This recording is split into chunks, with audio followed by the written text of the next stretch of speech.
네, 시청자 여러분 안녕하십니까? 7월 15일 월요일입니다. 마켓나우 2부 시작하겠습니다. 임종윤입니다. 이해랍니다. 우리 시장 보합권에서 움직임 보여주고 있습니다. 지금 월요일 아침인데요. 네. 뉴욕 증시가 어떻게 될지 조금 궁금해집니다. 마냥 우리가 웃을 일은 아닌데 어쨌든 뭔가 네. 거시 변수처럼 작용할 가능성이 크니까요. 그 트럼프 전 대통령 피격 때문인데요. 네. 벌써부터 금융시장이 어떻게 움직일지 바라보는 시장 참여자들의 그런 눈높이, 네. 그런 시선들이 많은 것 같습니다. 예, 단순히 트럼프 대통령의 암살 미수 사건이라는 차원을 떠나서서 일단 대선 가도에 상당히 변화가 크게 좀 예고가 되고도 있고. 네. 트럼프 대통령이 재선 쪽으로 확실하게 기운다면 또 저희도 여러 차례 말씀드리긴 했습니다만 미국의 산업이라든가 외교 안보 쪽에 여러 가지 변화가 불가피할 거기 때문에 당연히 경제 전반이나 시장에 미치는 영향도 클 수밖에 없습니다. 그런 면에서 암살 미수 사건 그 여파가 앞으로 점점 더 파장이 커질 수밖에 없을 것이라 충분히 예상이 됩니다. 네, 월요일장 네. 10시 1분 정도 지나가고 있는데요. 관련해서 우리 주식시장에서 어떻게 움직이고 있는지 먼저 이슈부터 짚어주시죠. 예, 잠시 후에 뵙겠습니다. 자, 보시죠.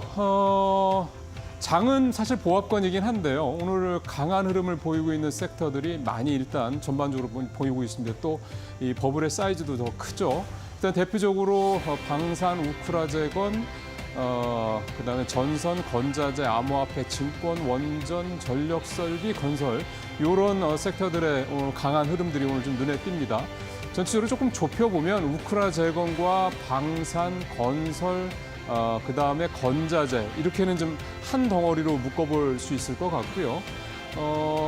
그 원전 같은 경우는 지금 아무래도 이번 주에 후반부에 있을 예정입니다만 이 체코 원전 4기죠. 수주 관련된 부분에서 어쨌든 우리가 아직 우세하다고 볼 수는 없겠지만 가능성이 여전히 어쨌든 50%는 되는 거니까 그런 부분들 여전히 작용을 하고 있고 밸류업 관련돼서 은행주들도 있겠습니다만 증권주들이 슬금슬금 그동안 주가 많이 올랐습니다. 그런 부분들 오늘도 좀 여전히 영향을 미치고 있다 봐야 되겠는데요.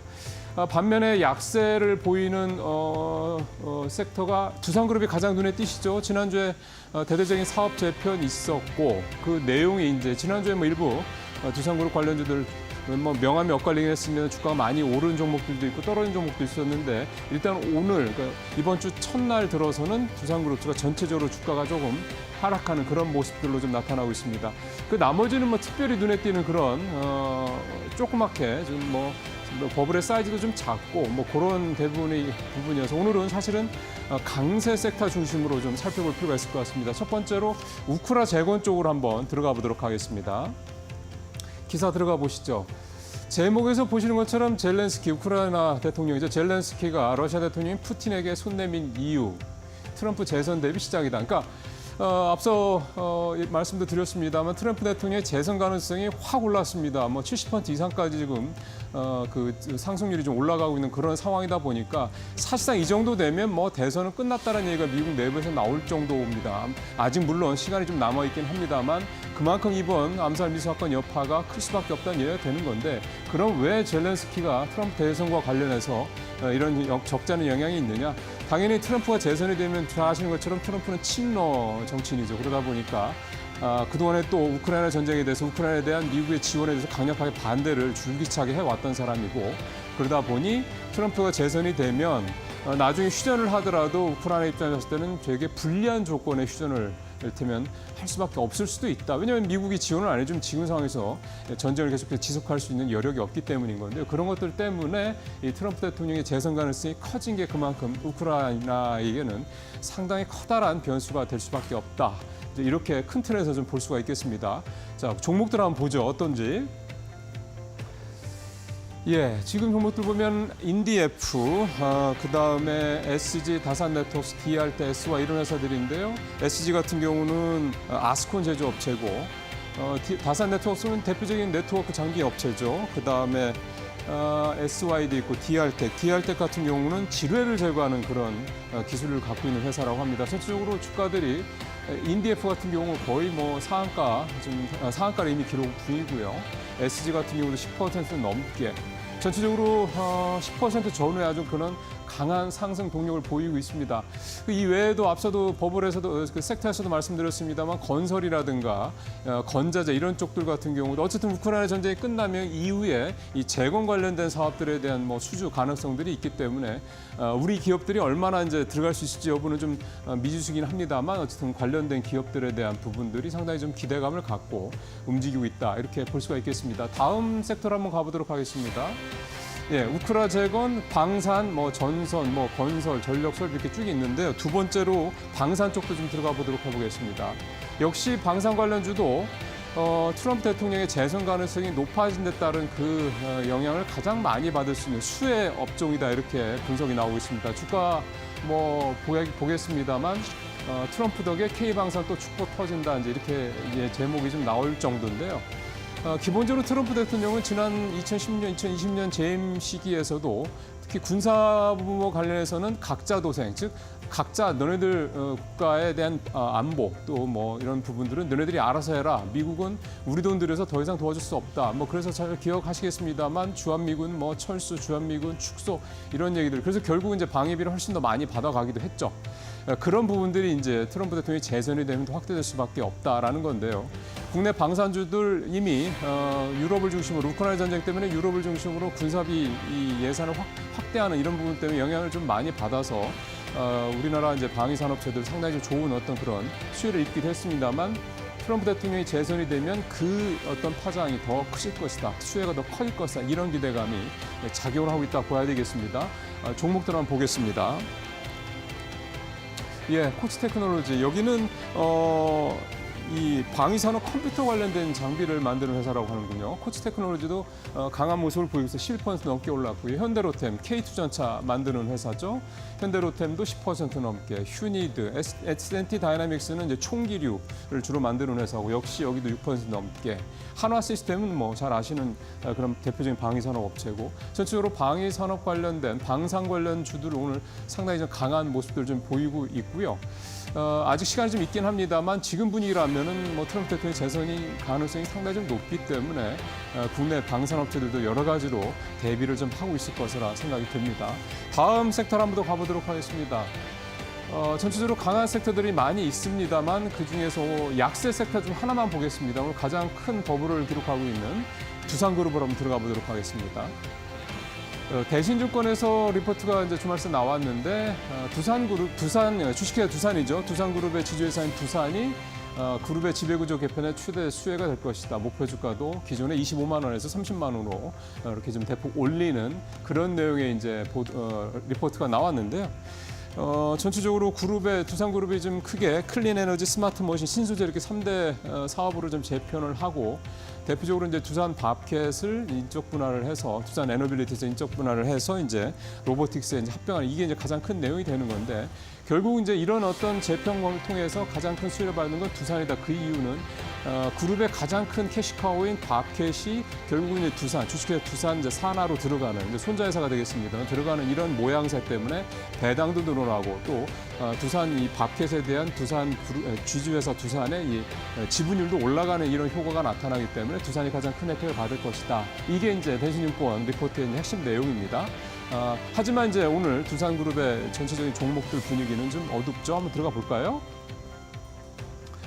예, 두산 퓨얼셀 1% 뭐 많이 떨어지는 않는데 두산 밥캣이 상당히 좀 많이 떨어지고 있습니다. 장 초반에 봤을 때 5% 정도의 낙폭인데 지금은 거의 2배 수준으로 낙폭이 커지는 모습이고요. 두산 로보틱스도 10%가 넘게 떨어지고 있습니다. 지난주에 이 두산 로보틱스 같은 경우 주가가 굉장히 많이 올랐었는데 그런 부분들이 뭐 좀 상쇄되고 있는 그런 상황이고 밥캣도 5% 넘게 아니 9% 넘게 떨어진 테스나도 역시 1% 넘게 떨어진 모습. 전체적으로 확실히 이번 재편에 가장 큰 영향을 받는 회사들의 주가 흐름이 가장 크게 좀 나타나는 그런 모습입니다.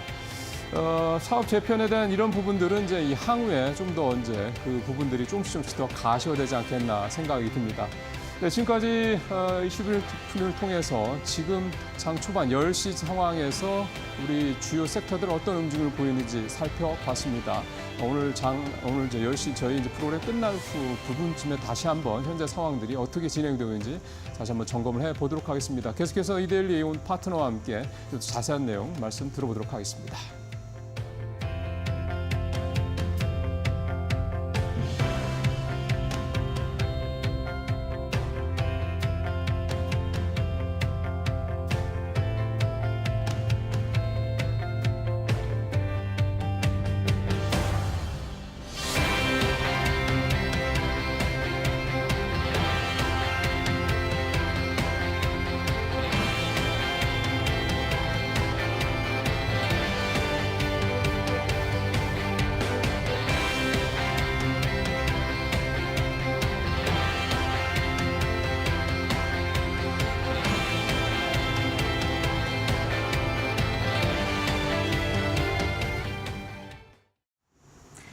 지진부진한 장세 속에서 이 종목에 대한 힌트를 좀 얻어볼까요? 이델리온 윤환식 파트너와 함께하겠습니다. 안녕하세요.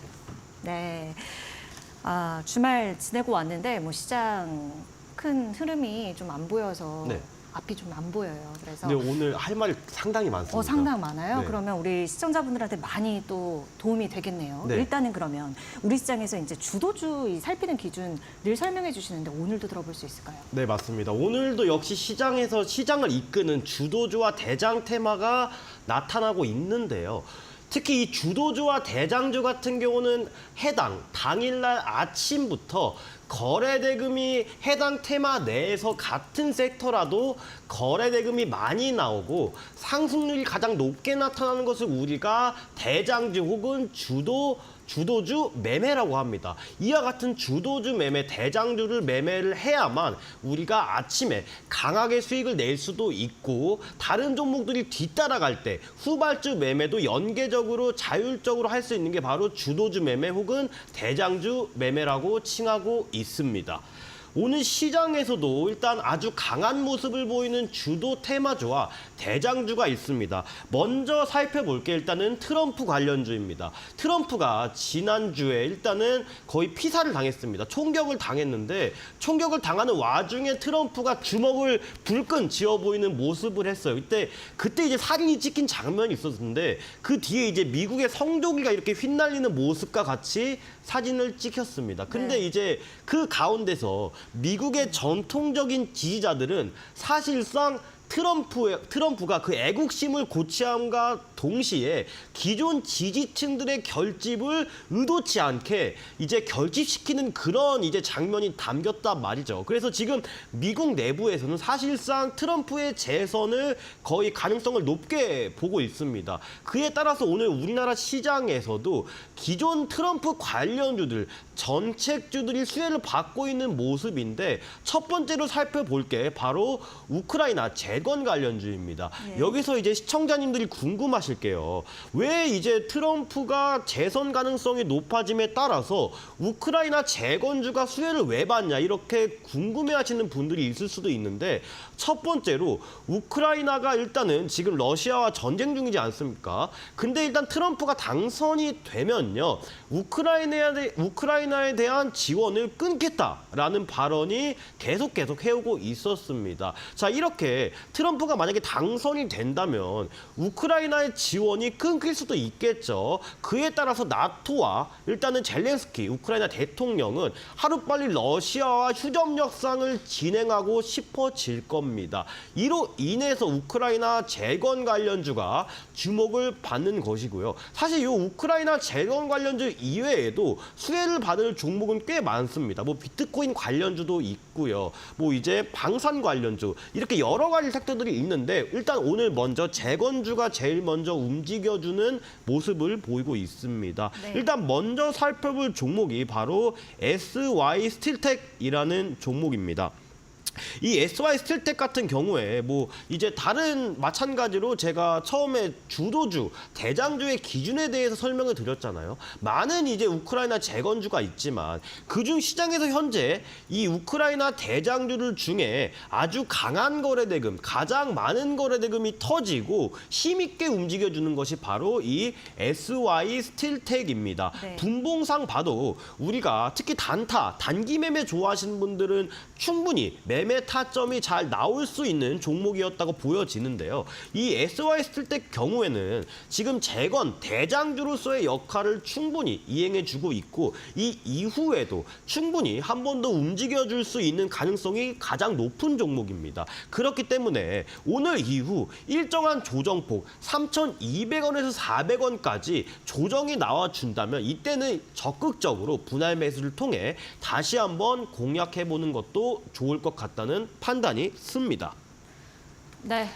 오늘 가장 좀 크게 반응하고 있는 게 바로 이제 트럼프 재선 관련해서인데 우크라 재건 관련주를 가장 먼저 얘기를 해주셨어요. 왜냐하면 지금 이 SY 스틸 때 그러니까 데크플레이트라고 이 건자재 제조하는 업체인데 이쪽이 대장주로서의 그런 활약 가능성이 엿보인다라는 말씀이시거든요. 그러면 아까 주도주의 기준을 살펴주셨으니까 그 주도주 따라서 후발주들 따라가는 그런 모습들도 우리가 예측을 해볼 수 있는 거잖아요. 그런 부분들도 볼까요, 한번? 네.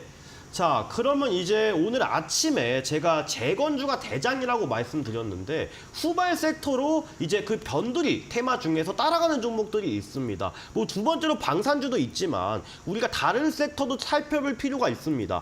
지속적으로 지지난주부터 계속적인 강세를 보여왔던 바이오 섹터가 그중 하나인데요. 오늘 이 바이오 sek터 내에서도 대장급의 종목들로 움직여주는 종목들이 두 가지 정도가 있습니다. 처음으로 살펴볼게 유한양행이라는 종목입니다. 유한양행 같은 경우에 올해 국내 랭라자라는 약품 자체가 처방이 확대될 것으로 보인다는 기대감 때문에 오늘 아침에도 꽤 강하게 움직여주고 있는데요. 특히 이 비소세포 폐암 1차 치료제가 미국 식품의약국 FDA죠. 이거에 이제 허가 획득 시 4분기 내 출시가 예상됩니다. 이로 인한 기대감으로 좀 더 강하게 움직여주는 측면도 없지 않아 있고요. 이 경우 이 마일스톤 자체가 6천만 달러 이상의 매출이 발생될 것이라는 기대감도 반영된 것으로 풀이가 됩니다. 그렇기 때문에 이 유한양행 자체도 9만 원 선을 돌파하며 현재 신고가 행진을 쓰고 있는데요. 이 유한양행 같은 경우에는 일단 먼저 신고가를 돌파해 줬기 때문에 이 비소세포 폐암 치료제에 대한 기대감도 충분히 시장에 반영이 되고 있고요. 이후에 재차 9만 원 선까지 조정이 나온다면 다시 한 번 더 우리한테 유의미한 매매 타점을 줄 수 있을 거라고 생각이 됩니다. 다음에 살펴보실 거는 바로 코오롱 티슈진이라는 종목입니다. 이 코오롱 티슈진 같은 경우도 사실 이제 바이오 섹터 관련주인데 이 바이오 섹터 내에서도 미국에서 진행 중인 관절염 세포 유전자 치료제의 무릎 임상이 3상 투여가 임상 마무리된다는 기대감 때문에 현재 시장에서 강하게 움직여주고 있습니다. 특히 지난 금요일 날 상한가가 갔었는데 오늘 아침장에서도 이 상한가 부분을 확실히 지지해주는 모습을 보이면서 오늘 아침에도 재차 강하게 움직여주고 있습니다. 이와 같이 유한양행과 코오롱 티슈진 오늘 아침에 바이오 섹터 내 대장주로서 분류돼서 강하게 움직이고 있는데요. 이 두 종목은 향후 바이오 섹터가 계속 강할 경우 충분히 앞으로도 추가 상승 여력이 있기 때문에 조정 시에 항상 분할로 관심을 갖는 습관이 시청자 여러분들도 꼭 필요하다고 생각이 됩니다. 네, 바이오 관련주로 유한양행과 코오롱 티슈진까지 살펴봤고요. 또 오늘장 주목해 볼 게 바로 이제 원전이라고 좀 꼽아주셨습니다. 이제 며칠 진짜 안 남았네요. 이게 30조 원대 아주 대규모 프로젝트이기 때문에 온 시장에 관심이 집중돼 있는데 관련해서도 우리가 종목 살펴볼까요? 네. 일단 이 원전 관련주는 두 가지 이슈가 있습니다. 예. 바로 방금 앵커님께서 말씀해 주신 이제 체코 두코마니 원전 30조 원대 수출 기대감도 있고요. 또 하나로 이제 트럼프 재선 관련주로도 엮이기도 합니다. 네. 트럼프가 당선이 된다면 기존 태양광, 풍력 그런 친환경 에너지 정책 쪽에 부정적인 견해를 계속적으로 밝히고 있었기 때문에 기존에 사용했던 화석 연료와 원전 쪽 이쪽 재생에너지 부분 쪽에서도 원전이 좀 더 부각받을 가능성이 있습니다. 그렇기 때문에 오늘 원전 관련주도 이 방산 관련주, 그다음에 우크라이나 재건 관련주 다음으로 크게 움직여주는 섹터라고 말씀을 드릴 수가 있겠는데 사실 원전 관련주 대부분 종목들이 오늘 약세입니다. 하지만 그 가운데서 제가 앞서 말씀드린 대장주 주도주 기준에 부합하는 종목이 한 종목 있습니다. 바로 한전기술입니다. 지금 대부분의 원전 종목, 일부분의 원전 종목이 강하게 상승하지 못하는 것과 달리요. 이 한전기술은 금일 원전 관련주 원전 관련주 중에 대장급의 종목으로 이끌어주고 있습니다. 특히 차트를 한번 보시게 되면요. 지난 오랜 기간 동안 이어왔던 박스권을 돌파해준 모습입니다. 자, 지난 금요일 날, 목요일 금요일 날 사실 일부분 악재가 나오긴 했습니다. 이제 횡령 배임 사건에 대한 이제 무혐의 공시가 나오면서 이러한 악재는 일부분 해소되는 모습을 보여주고 있고요. 네. 다시 하여금 하락분을 만회하면서 오늘 아침장에도 매우 강하게 움직여주고 있습니다. 원전 관련주는 앞으로도 기대감이 살아있고 트럼프 재선 관련주로도 충분히 엮일 수 있는 흐름이 보여주고 있고 특히 우리나라 정부 정책과고도 통일된 연관성을 보여줍니다. 그렇기 때문에 오늘 강한 모습을 보여줬던 한정기술 위주로 우리가 공략을 해보신다면 충분히 원전 관련주도 직장인분들 특히 시간이 없는 바쁜 시청자분들이 가져가시기에 아주 좋은 종목이 될 수 있는 바로 한전기술 이렇게 말씀드리고 싶습니다. 네, 오늘 지금 윤환식 파트너가 이야기를 해주는 게 결국에는 이제 트럼프 재선 관련 이슈 요것으로 움직일 수 있는 것들을 얘기를 해주고 있거든요. 그래서 오늘 장에서 좀 공략해볼 종목도 더 궁금해져요. 네. 이 가닥에서 보면 되는 거 맞죠? 네, 이 맞습니다. 맥락에서. 큰 맥락에서 일단 네. 우리가 포트폴리오를 구성하면 네. 그래도 남은 하반기 좀 더 따뜻한 하반기 보낼 수 있지 않을까 생각이 듭니다. 네, 어떤 기업일까요? 바로 오늘 제가 말씀드릴 종목은 현대 에버다임이란 종목입니다. 이 현대 에버다임 경우 시청자분들이 기억하시는 분들이 있을 수도 있을 것 같은데 이 현대 에버다임의 경우 과거 우크라이나 재전 관련주로서 한번 엮였던 종목입니다. 지금 현재 시장에서 대장은 SY스텔텍이지만 지금 충분히 다른 관련주로도 순환매가 돌면서 대장이 계속해서 바뀔 수도 있다는 말씀을 드리고 싶은데요. 이 이제 현대 에버다임의 같은 경우 우크라이나에서 드릴 크레인 트럭이라는 이제 제품을 양산을 본격적으로 돌입했습니다. 위로 밀어 보았을 때 이 현대 에버다임은 직접적인 수혜주로 엮일 가능성도 매우 높은 상태입니다. 이 드릴 크레인 트럭은 현지의 전력선 설치 목적으로 쓰이는 이제 제품인데 우크라이나 재건주로서 같은 맥락에서 볼 때 아주 개연성이 높은 제품으로 보이죠. 이 현대 에버다임이 이번 우크라이나 재건 사업에 확실히 참여한다는 의지를 밝히면서 기대감 또한 높아지고 있는 형상을 보이고 있습니다. 특히 이 트럼프 대통령이 앞서 말씀드렸지만 재선에 성공하면요. 이제 우크라이나 지원에 대한 이 기정사실화가 되었습니다. 이제 우크라이나 지원에 대한 축소가 기정사실화가 되고 있기 때문에 이 우크라이나 휴전 협상 속도도 더욱더 빨라질 것으로 예측이 되는데요. 이 특히 현대 에버다임의 경우에 우리가 보시면 시가총액이 약 1,000억입니다. 1,000억. 그렇게 뭐 높지도 않고 낮지도 않은 그런 시가총액을 형성하고 있는데 이 현대 에버다임의 경우 지난 2023년도부터 지속적으로 박스권을 이렇게 보여주고 있습니다. 그렇기 때문에 이 박스권 돌파에 대한 기대감은 어느 때보다 높아지고 있습니다. 이 위에 보시면 지금 일단 장기 이평선 저항이 하나 남아 있습니다. 이러한 이 장기 이평 저항을 돌파하게 되면요, 우리가 기대하는 이 이제 박스권 돌파에 대한 슈팅이 나올 수도 있고요. 이제 미국 대선이 불과 이제 약 3개월여 앞으로 남아왔는데 이 남은 3개월 기간 동안 트럼프 재선 관련주들은 지속적으로 순환매가 돌면서 계속 상승을 이어나갈 수 있는 흐름이 있습니다. 그렇기 때문에 이 우크라이나 재건 관련주 좀 변동성이 낮고 우직하게 좀 안전하게 가지고 가고 싶으신 분은 이 현대 에버다임 좀 집중을 해보시는 게 좋을 것 같고요. 이 종목은 매수가와 손절가 또한 꽤 확실한 모습을 보여주고 있습니다. 이 이제 현대 에버다임의 같은 경우 박스권 하단인 6,400원 정도를 손절가로 잡아주시고요. 매수가는 6,800원. 부터 금일 현재가인 7,100원 아래까지 이렇게 매수가를 잡아주시면 꽤 안정적인 매매를 영위할 수 있을 것 같습니다. 목표가는 이 장기 이평선을 뚫어준다고 가정할 시 최소 목표가 약 7,500원 드리겠고요. 7,500원 도달 시에는 분할 매도를 통해서 한번 수익 극대화하는 전략 취해 보셔도 충분히 좋을 것 같습니다. 네, 윤한식 파트너는 오늘장에서 눈에 띄는 종목으로 현대 에버다임을 꼽았습니다. 중장비 관련 종목인데 트럼프 재선 가능성, 특히나 우크라이나 재건 이 관련 이슈로 움직임을 보이는 종목입니다. 이 박스권의 돌파에 대한 기대감이 더욱 높아지는 시점이라고 봤고요. 사실 이제 미국 대선이 아직 3개월 정도가 남았기 때문에 관련한 움직임들이 사실 변동성이 클 수 있는데 그 가운데서도 조금은 더 묵직한 흐름을 보일 수 있는 종목이라고 현대 에버다임을 꼽았으니까요. 가격적인 전략 제시해 드렸잖아요. 그 부분 참고해 보시면 좋겠습니다.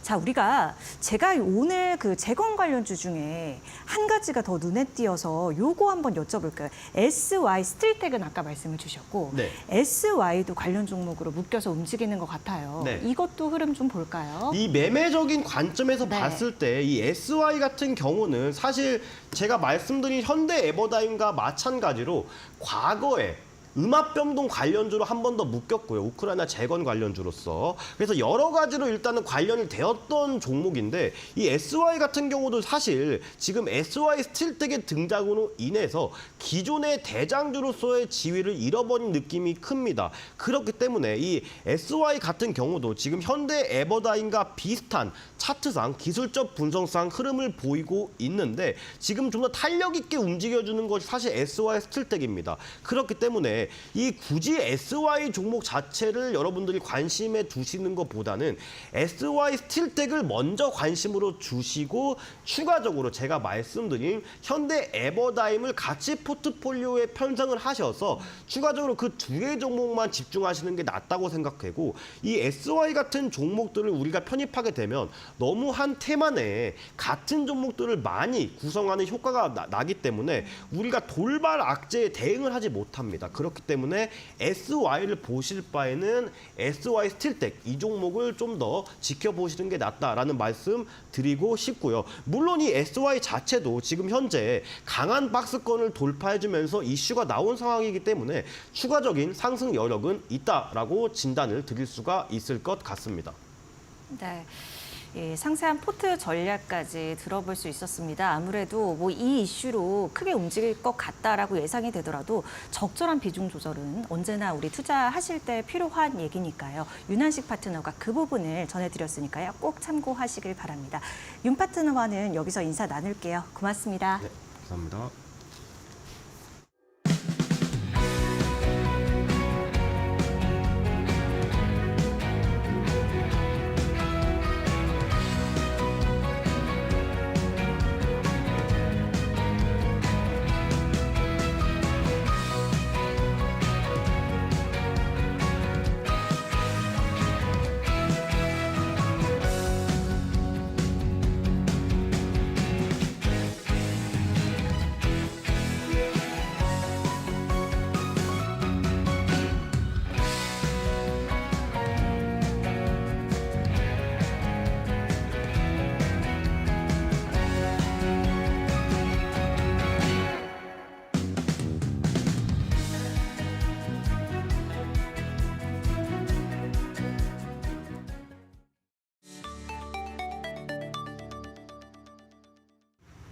네, 시장이 움직인 이슈, 시장을 움직이는 이슈, 마켓무버 시간입니다.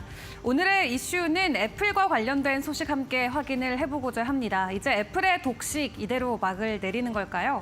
우리나라에 적용되는 것은 아니지만 간밤 유럽 쪽에서 소식이 전해졌습니다. 유럽 연합이 애플의 경쟁사인 탭뱅고 접근 허용 약속을 수용했다라는 소식을 전했는데 이제 앞으로 유럽에서는 애플을 통해서 다른 탭뱅고 말 그대로 간편 결제를 사용할 수 있을 것으로 보여지고 있습니다. 애플은 지금까지 오랫동안 유럽 연합과 함께 소송전을 이어왔다가 결국에는 백기를 든 상황인데요. 이달 25일부터 해당 법이 적용이 되게 되고 유럽 경제 지역 30개국 넘게에서 동시에 시행이 될 예정입니다. 해당 법안 같은 경우는 10년 연속으로 일단은 유지가 될 예정으로 보여지고 있는데 만약 이행하지 않는다면 애플 전체 매출의 10%가 최대 과징금으로 부과될 수 있겠고요. 또 여기에 일매출 5%의 EM 강제금까지 부과될 수 있는 만큼 이번 달부터는 확실하게 애플 핸드폰을 통해서 다른 결제 앱을 사용할 수 있을 것으로 보여지고 있습니다. 우리나라 같은 경우는 삼성페이의 비중도 높지만 전 세계를 기준으로 놓고 봤을 때 애플페이의 점유율이 월등한 상황이죠. 그 외 대표적으로 있는 구글페이와 삼성페이도 있겠습니다만 지금 간편 결제 시장은 말 그대로 애플이 독식을 하고 있는 구조였습니다. 그리고 국내에서는 삼성 휴대폰을 쓰시는 분들께 여쭤보면 애플에서는 삼성페이가 안 돼서 못 쓴다, 핸드폰을 못 바꾼다 하시는 분들도 있는데 이제 유럽에서는 애플에서도 삼성페이를 쓸 수 있게 됐습니다. 다음 페이지 통해서 또 확인을 해보도록 할 텐데요. 지금 보시면 앞으로 애플을 통해서 삼성페이도 결제가 가능한 상황인데 현재 글로벌적으로 비현금 거래 규모가 지속적으로 높아지고 있는 모습을 보실 수 있습니다. 특히 코로나 시점을 기준으로 급격하게 증가되고 있는 모습이 나오고 있는데 올해도 현재 1조 달러가 넘는 시장 규모를 가지고 있지만 오는 2027년까지는 2조 달러가 넘는 시장 규모를 가질 것으로 보여지고 있고요.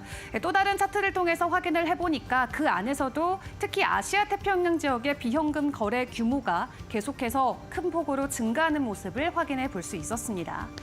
그렇다면 우리나라만 놓고 봤을 때 이 간편 결제 사업 서비스 산업들 어떻게 성장을 하고 있을까요? 작년에 애플페이가 국내 본격적으로 상륙을 하면서 시장의 분위기가 조금 바뀌기는 했습니다. 그동안 개별적으로 움직이던 결제사들이 지금은 모두 맞손을 잡고 파트너십을 체결한 이후에 함께 진행을 하고 있는데 여러 가지 산업들 안에서 현재 간편 결제 사업을 진행을 하고 있습니다. 통신사도 있고요. 아니면 빅테크 기업들 혹은 유통이나 그리고 핸드폰 제조사들도 직접적으로 간편 결제 서비스를 진행하고 있습니다. 국내의 간편 결제 이용 실적 현황은 지속적으로 올라가고 있는 가운데 작년에 삼성페이와 네이버페이가 함께 파트너십 소식을 전해왔고 그 외에도 대표적으로 토스나 BGF 리테일이 함께하고 있고요. 카카오페이나 OK포스도 현재 파트너십을 맺은 상황입니다. 여기에 이제 애플을 통해서 삼성페이가 진행이 된다라는 부분, 삼성페이 관련주들에게는 또 호재로 작용이 될 수 있겠는데 오랜만에 해당 소식으로 국내에서도 간편 결제주들 오늘 장중에 변동성을 보였는데요. 또 앞으로는 어떤 판도의 흐름이 이어질지 계속해서 주목해 보시면 좋겠습니다.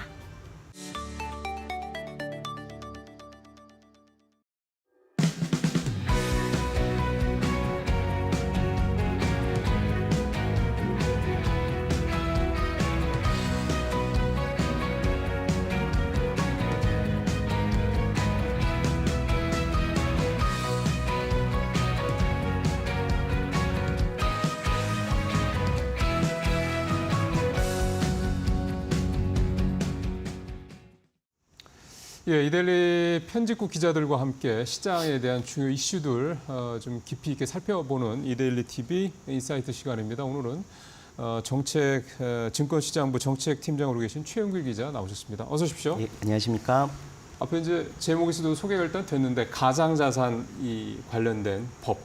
그게 이제 이번 주 후반부터 이제 시행이 된다. 예, 이번 주 금요일부터 가상자산 이용자법이 이제 시행이 되는데요. 사실 법 얘기하기 전부터 좀 오늘 아침 뉴스 보고 이제 많이 이제 어제부터도 그렇고요. 트럼프 총격 이후에 그 비트코인이 확 뛰어서 이제 이데일리 오늘자 신문에도 이제 뭐 비트코인이 이제 상승세고 뭐 그런 것도 이제 전하기도 했고요. 맞아요. 네. 주요 일간지에도 이제 그런 이제 총격과 이제 가상 자산을 엮어서 썼는데 저도 어제 이제 아침에 일하면서 딱 보니까 한 8시 전후로 해서 오전 8시 전후로 해서 총격 소식이 우리나라 언론에 쭉 나오기 시작했고요.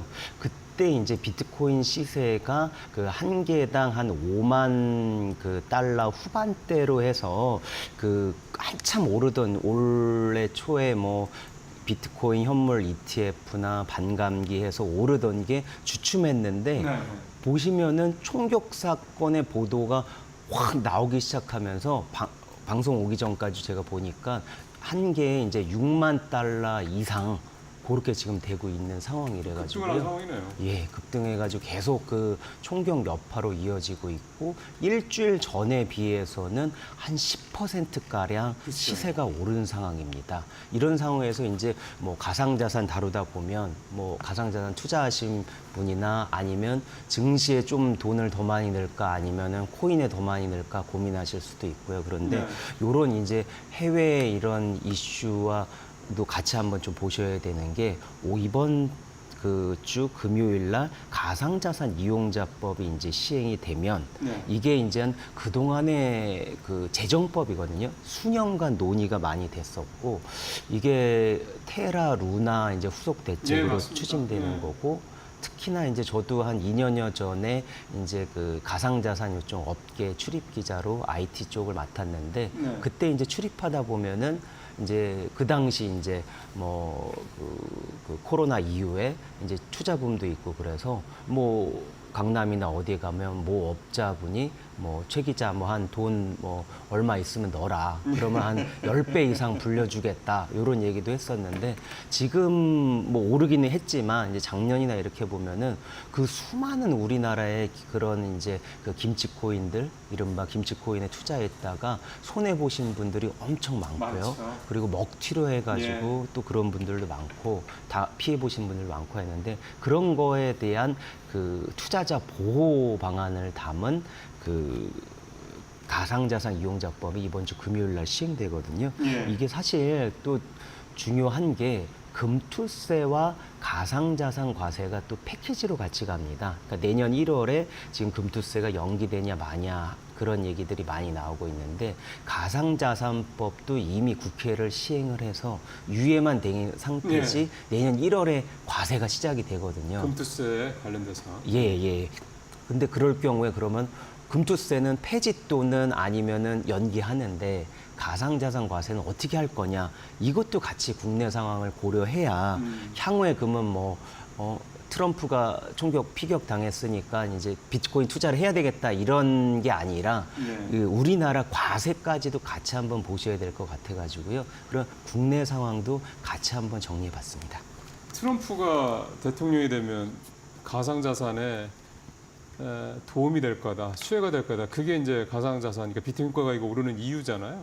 예, 근데 그게 사실 보면은 기대감인 것 같고요. 그쵸? 저번에 이제 방송에서도 이제 다뤘듯이 이제 트럼프가 비트코인 뭐 결제를 장려한다 네. 그런 거 했기 때문에 비트코인 그 가상자산 정책이 나올지 않을까 해서 기대감인데 그렇죠. 사실 근데 저는 계속 봐야 되는 게 지금 뭐 그 트럼프가 됐을 경우에 이제 그 인플레이션이 심화되고 그리고 고금리가 계속되면 연준이 금리를 낮추지 않고 계속 좀 킹달러가 될 것이라는 전망도 같이 나오고 있기 네. 때문에요. 연준이 킹달러를 계속 고수하면서 고금리로 가면 네.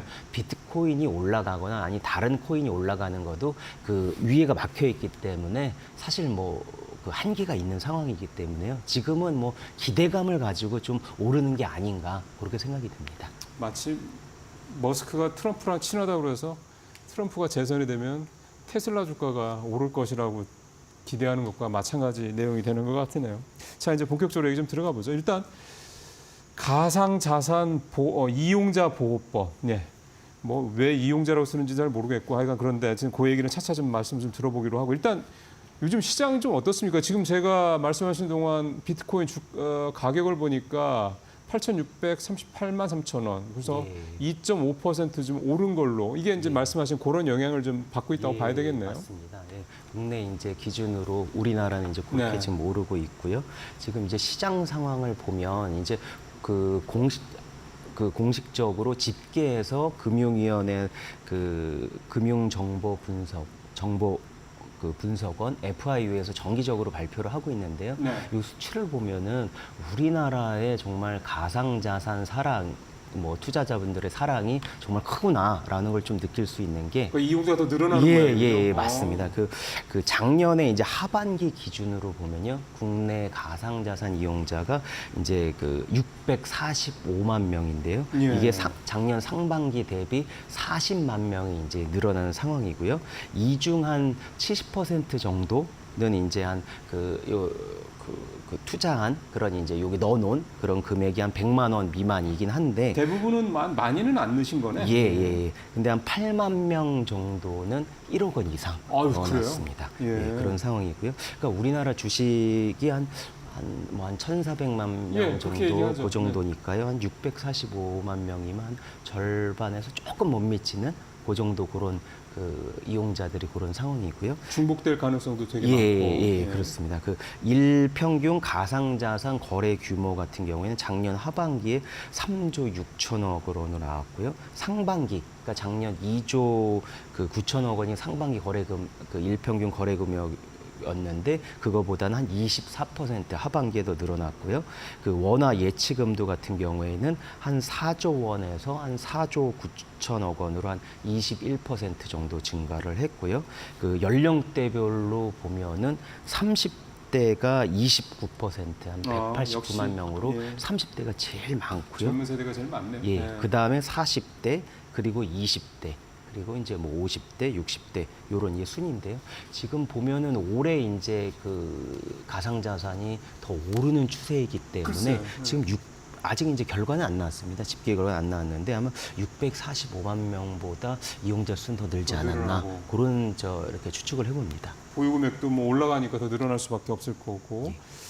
이제 가상자산 이용자 보호법 이제 하나하나 좀 뜯어보면 아까 앞서 잠깐 그 루나 사태 결국 이제 그게 가상자산에 투자하는 투자자, 그러니까 이용자란 표현을 좀 예. 낯선데 하여간 이용자들을 보호하는 장치가 필요하다. 예. 그게 결국 이제 재정의 취지가 되겠네요. 예, 맞습니다. 이게 법이 이제 개정도 아니라 이게 제정된 제정이니까. 거라 사실 21대 국회가 시작할 때부터 이 법은 뭐 정부보다도 업계에서 먼저 요청을 많이 했거든요. 여러분 처음에는 없으니까 좋다고 해서 했는데 규제가 없는 거니까. 네, 네. 막상 여러 이제 혼탁한 게 많고 그러다 보니까 이제 정부에서는 일종의 이제 그 창고 지도라고 해가지고요. 맞습니다. 그러니까 규제는 없고 법은 없지만 그러니까 모호한 상황에서 이제 창고에서 이거 해라 저 해라 하니까 이제 업계 입장에서 봤을 때도 아 이게 더 피곤하다.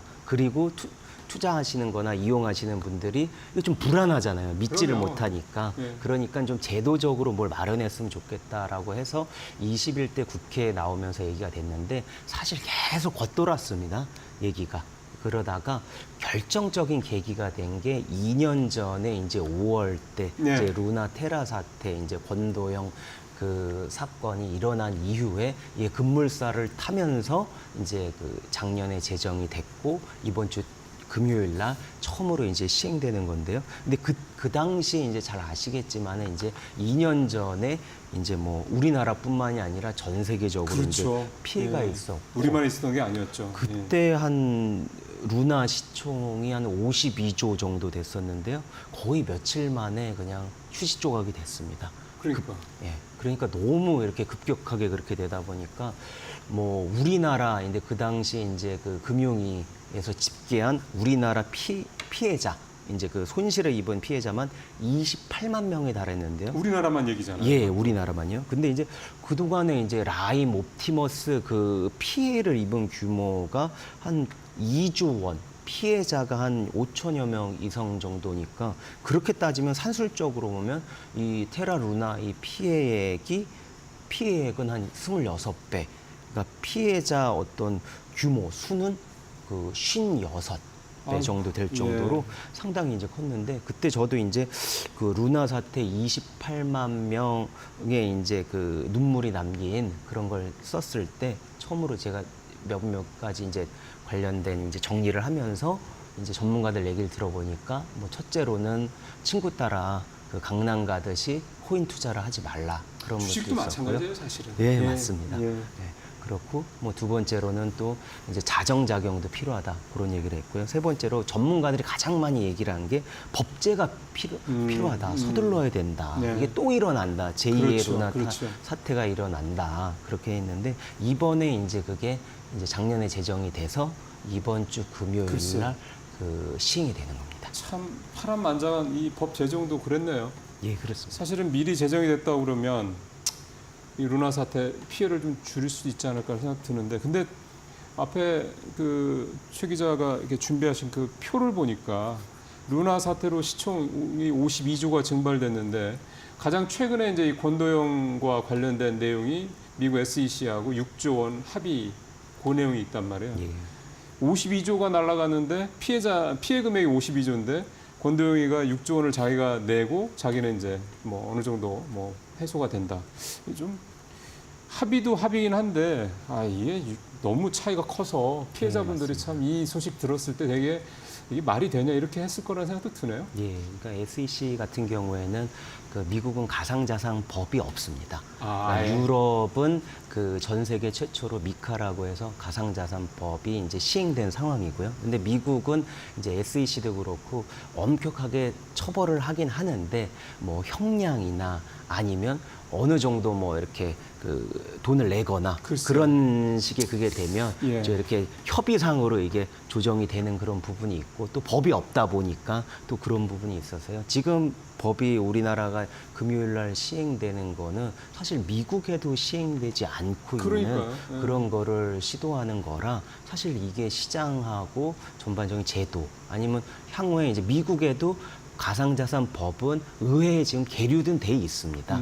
그런데 그게 이제 향후에 다른 나라에까지 어떤 영향을 또 그렇죠. 끼칠 건지 사실 지금 우리나라 상황은 워낙 투자자분들이 저 액티브하게 네. 전 세계적으로 가상자산을 투자하는 곳이고 업계도 발달돼 있어서 미국 쪽에서도 오히려 많이 관심을 가지고 있거든요. 그러게요. 예. 사실 법 정의라든가 투자자들 마음에서 봤을 때는 뭐 마음에 굉장히 안 들긴 한 내용인데 또 미국은 우리랑 좀 다르게 뭐 플리바겐이니 뭐니 이래가지고 예. 좀 그런 부분들이 좀 있어서 어쨌든 지금 그렇게 좀 돼 가고 있고요. 이제 본격적으로 가상자산 이용자 보호법 얘기를 들어가 보면 아까 저도 이제 이용자? 투자자 아닌가? 뭐 이런 이제 바로 이제 거기서부터 약간 좀 낯선 생경하다는 느낌이 좀 들었고 그러다 보니까 정말 이 법 이름을 정하는 것부터 사실은 말들이 좀 많았다면서요. 예, 맞습니다. 이게 그 가상자산 이용자 보호법인데요. 하나하나 뜯어보면 왜 또 가상자산이냐? 그렇죠. 그게 가상자산인 것도 그렇고. 그 처음에는 뭐 가상자산, 뭐 그 암호화폐, 암호화폐, 예. 뭐 가상화폐, 뭐 많이 맞아요. 나왔는데 해외에서 요거를 크립토 에셋이라고 크립토 에셋? 예, 표현을 하면서 아. 자산 성격의 그걸로 보자 해가지고 가상자산이라는 거를 이제 법에 이제 그 명명을 했고 정부 그 문서에도 그렇게 표기를 했는데요. 네. 이용자 근데 왜 투자자가 아니고 이용자냐? 그러니까요. 이거를 이제 법 논의하는 과정에 그때 저도 요 방송원고 준비하면서 속기록도 이제 다시 한번 봤는데 거기에서 이제 국회에서 이런 논의를 하게 됩니다. 그 당시에 그 금융위원장이 은성수 위원장이었는데 은성수 위원장의 어떤 약간 뭐 문재인 정부에서는 예를 들면 뭐 그 이른바 뭐 박상기의 난 해가지고 그때 법무부 장관이 예. 이제 뭐 가상자산 뭐 거래소를 전부 폐쇄한다 이런 정도로 세게 문재인 정부 맞아요. 초반에 예. 뭐 나와서 원래 강경한 상황이었고 은성수 금융위원장도 기존의 어떤 전통 금융의 어떤 리스크가 오는 부분으로 가상자산을 생각하고 있었기 때문에 상당히 좀 이렇게 거리를 두는 그런 상황이었는데요. 섞이는 걸 별로 굉장히 안 좋아했었던 것 같아요. 예, 네. 뭐냐면은 그 한 이제 국회의원이 뭐 이렇게 지금 가상자산의 투자자 보호가 미흡한 게 아니냐라고 하는데 은성수 위원장이 그 저희들끼리는 이거를 투자자라 생각을 안 한다. 저희들끼리라는 건 이제 금융 금융당국 내에서 쪽에서는 예, 공무원들은 딱 이게 한마디로 그냥 느낌이 딱 오네요. 예, 이게 무슨 투자자냐, 뭐 이게 이게 무슨 투자하는 시장이냐 그런 좀 이제 생각에 그 뉘앙스는 이거 완전히 예. 투기판 아니냐, 그걸 맞습니다. 우리가 왜 보호해 주느냐 이런 뉘앙스가 공무원들의 뉘앙스가 좀 담겨 있는 거 같네요. 예, 뭐 그 당시에 뭐 경제부처 뭐 고위 공무원들 만나면 그냥 사석에서는 뭐 가상자산 얘기만 해도 뭐 비트코인 기회에 전부 다 네네. 포함해서 이거는 사기고 이거는 다 거짓말인데 네네. 그러니까 얘기 자체를 맞습니다. 그냥 금기시하는 그런 상황이어가지고요. 이런데 왜 투자와 사기를 왜 우리가 보호해주고 지금 투자자 보호법이 되니까 그러니까 투자자라는 표현을 쓰는 거에 대해서는 금융위가 마지막 순간까지 반대를 했습니다. 그래서 그런 이제 그 분위기가 반영이 돼서 그러면 좀 투자자 용어 빠지고 그 이용자라는 표현으로 이렇게 했는데요. 오늘 방송에서는 좀 이용자 투자자 같이 한번 해서 글쎄요. 예, 아니 뭐 공식 법명이야 뭐 예. 가상자산 이용자 보호법인 거고. 예, 근데 예. 이제 이용자라고 그러면 이제 또 우리 들으신 시청자분들께서는 좀 낯설어하실 것 같아요. 맞습니다. 저도 그랬으니까. 맞습니다. 예. 예, 투자자 이렇게 좀 섞어서 쓰더라도 양해해 주시기 바라겠습니다. 자, 본격적으로 보호법. 어쨌든 보호지 않습니까? 가상자산을 이용하는 투자자들을 보호하는 거니까 그 내용이 이제 어떤 건지 궁금하네요. 사실 내용이 이게 중요한 게 당장 시행을 한다 하더라도 딱 금요일 날 딱 시행하거나 아니면 그 전주로 뭐 이게 시세가 확 반영이 되거나 그런 거는 저는 아니라고 봅니다. 보통 뭐 가상자산 시세나 추이를 보면 대외 변수에 영향을 더 많이 맞아요. 받지 국내에 제도 시행한다고 시세에 영향 끼치는 건 아니거든요. 그래서 좀 이게 뭐 그렇게 중요하나 생각할지 모르겠지만 실제 우리나라에 투자하시다 보면 비트코인이나 이런 게 많이 오르지 않고 변동성이 크지 않다 보니까 여기저기 사람들이 김치코인에 한번 좀 넣어두시거든요. 글쎄요. 변동성이 크니까. 그래서 거기서 많은 이익을 얻으시면 좋은데 문제는 그런 코인이 어느 순간 이렇게 러그풀이라고 해가지고요. 일단 뭐 양탄자 카펫을 당기듯이 그런 것처럼 갑자기 쓰러지는 거거든요. 넘어지잖아요. 예, 그 일종의 뭐 우리나라 표현을 보면 먹튀. 그렇죠. 그러니까 예. 뭐 한창 괜찮은 코인이다 해가지고 쭉 샀다가 다음날 아침에 일어나 보니까 휴지 조각이 되어 있는 그리고 전화해 보면은 다 사무실 정리하고 통화가 안 되고 그런 사건들이 비일비재했습니다. 그러니까 사실 사기라고 잠깐 볼만도 해요. 예. 그러다 보니까 이번에 가상자산법이 금요일 날 시행이 되면 네. 가상자산 거래소가 이렇게 러그풀을 해서 먹튀를 한다면 네. 망해도 이용자 예치금을 돌려받을 수 있게 됩니다. 그러니까 이게 어떻게 되냐면은 실제로 이번에 법이 시행되면 이 예치금을 가상자산 사업자가 이제 본인이 갖고 있는 고유 재산과 분리해서 은행에 예치를 하게 되고요. 그러다 보면 이쪽에서 계속 좀 뭐 나중에 파산을 하거나 뭐 하게 되면 좀 공식적인 이런 절차를 예. 거쳐가지고 그 예치금에 관련된 이제 자료를 이제 제출받고 이런 걸 다 끝난 다음에 예치금을 직접 이제 받을 수 있게 되니까요. 지금은 뭐 소송을 해가지고 지리하게 몇 년을 걸어서 뭐 받을지 말지 이렇게 예. 하지만 은행에 예치되는 그런 시스템으로 가기 때문에 돌려받을 수 있다. 그래서 투자자들의 보호가 강화된다. 그게 이제 가장 큰 차이점입니다. 그러면 내가 가상자산 투자하겠다고 만약에 1,000만 원을 예치를 해놨다. 그럼 예, 그 예. 돈이 거래소 계좌로 이렇게 들어가는 게 아니라 이제는 그게 은행에 예. 에스크로 계좌처럼 예, 그렇게 별도로 돼 있어서 예. 이 거래소가 망하든 튀든 예. 하더라도 사기를 하더라도 어쨌든 내 예치금은 이 안에 있는 거는 할 수 있다. 예, 그렇다는 그렇습니다. 얘기가 되면 어쨌든 일종의 이제 예금자 보호법과 같은 식으로 예, 물론 맞습니다. 금액이 이제 어디까지 이제 제한이 예. 있을 수는 있겠습니다만 그런 것들이 있겠고 그다음에 또 중요한 게 이제 지금 말씀하신 대로 이런 식으로 그동안에 뭐 이렇게 먹튀를 했던 이런 관련된 사업자들 뭐 도망가니까 뭐 잡아도 사실은 뭐 민사소송 가고 이러면 방법이 없었잖아요. 근데 이제 법이 생겼으니 그렇습니다. 페널티가 굉장히 좀 필요하다라는 부분도 들고요. 예, 두 번째 가장 주목되는 부분은 요렇게 이제 뭐 불공정 거래, 시세 조작을 해가지고 이런 게 이제 적발이 되면 물론 어느 선까지 갈지 좀 판례를 또 향후에도 그렇죠. 봐야 되겠지만 예. 법상으로 보면 최대 무기징역까지 가능하게 됩니다. 어우, 예. 예. 그리고 형사처벌의 경우에는 이제 뭐 통상적인 구체적으로 말씀드리면 1년 이상의 징역 또는 부당이득의 3에서 5배의 벌금이 부과되고요. 최대 이제 무기징역까지 가고요. 그리고 권도영 같은 경우는 무기징역 받겠네요. 예, 그렇습니다. 예.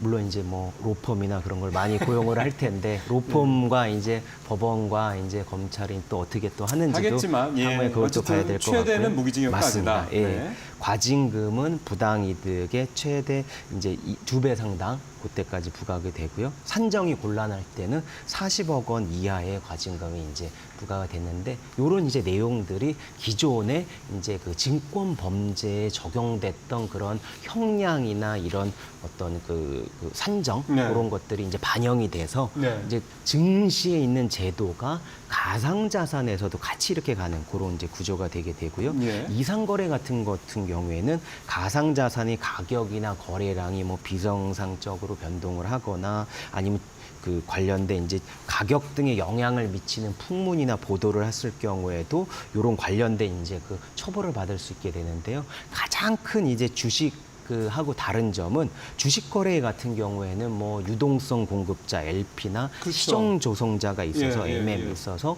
뭐 요번에도 뭐 그 공매도 그 금지가 됐지만은 예, 예. MM하고 그 LP 같은 경우는 허용을 해서 시장 유동성을 그렇죠. 조성하는 예. 그런 게 되는데요. 예. 가상 자산은 일절 그런 예외 적용이 없습니다. 시장 요런 조성 안 식으로. 해도 괜찮아서 그런가 보죠. 그래서 약간 이제 예. 주식처럼 하기보다는 오히려 주식보다는 이런 걸 좀 엄격하게 글쎄. 좀 리스크가 네. 더 크다고 보고 좀 엄격하게 지금 적용하기로 했다고 합니다. 예. 자, 이렇게 이제 페널티 있고 보호 내용도 좀 들어봤고요. 결국 이제 그 다음에 이제 여러분들께서 궁금해하실 만한 부분은 이게 되면 결국 시장에 어떤 영향을 미칠 것이냐.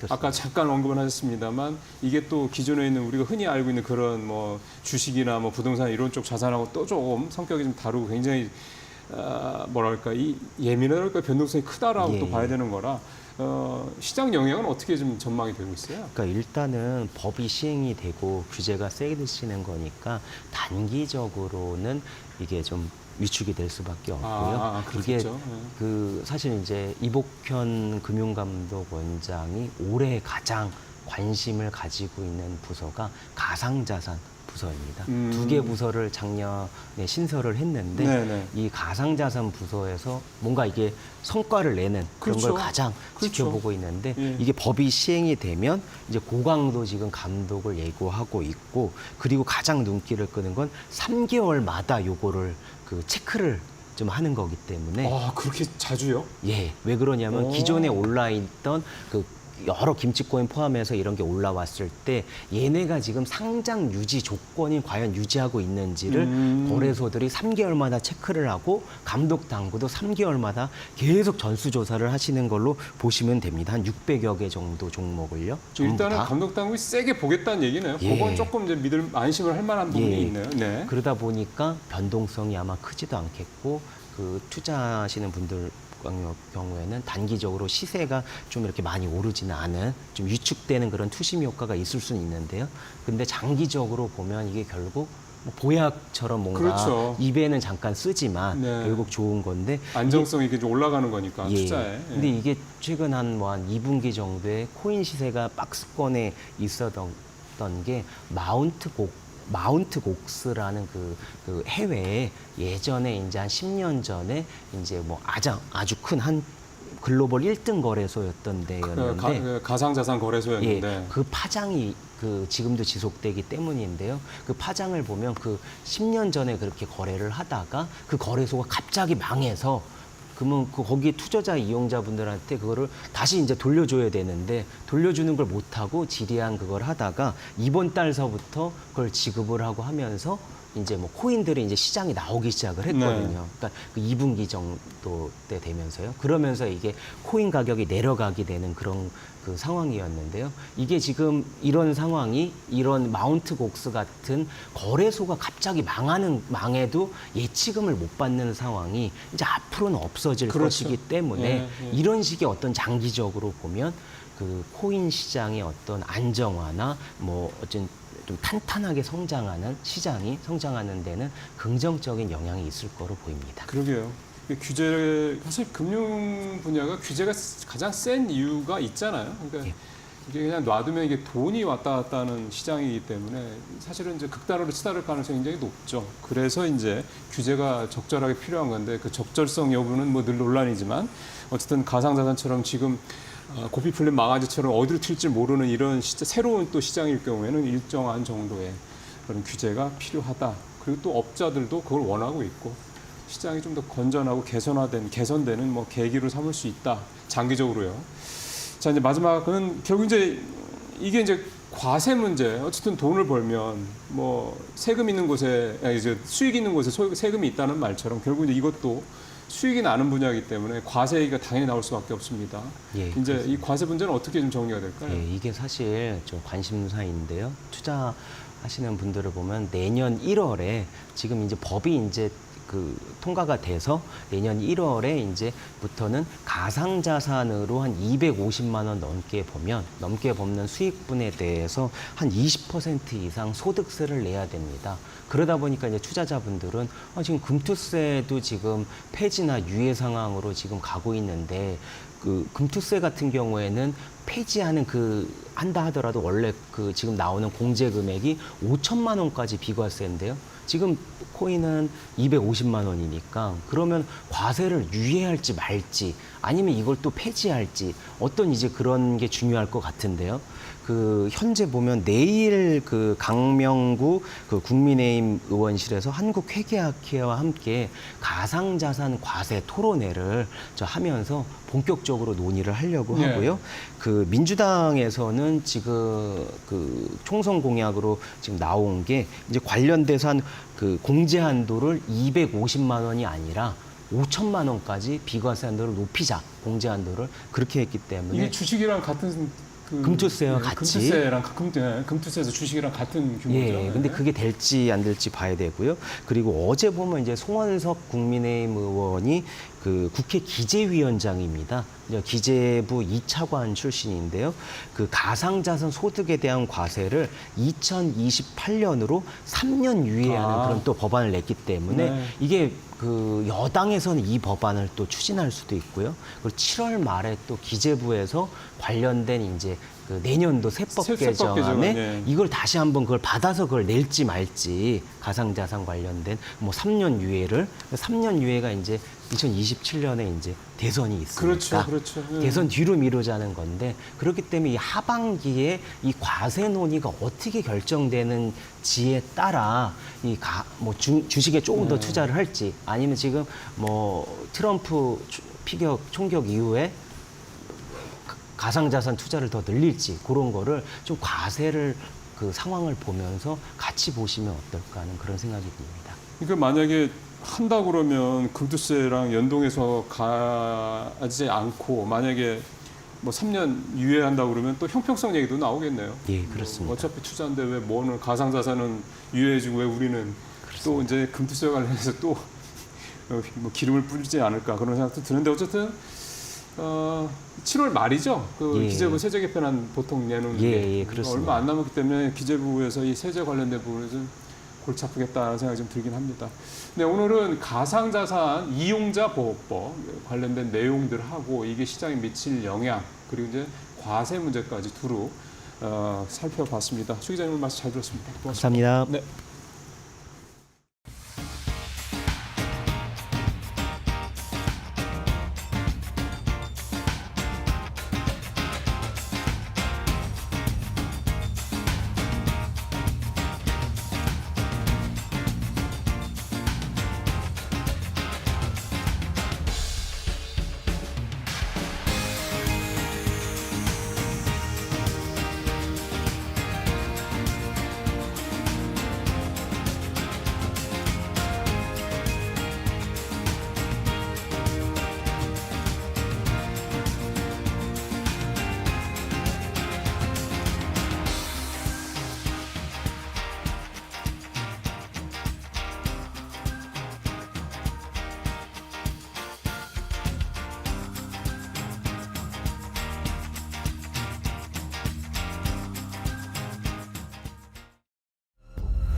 안녕하세요. 메리터코 신일섭입니다.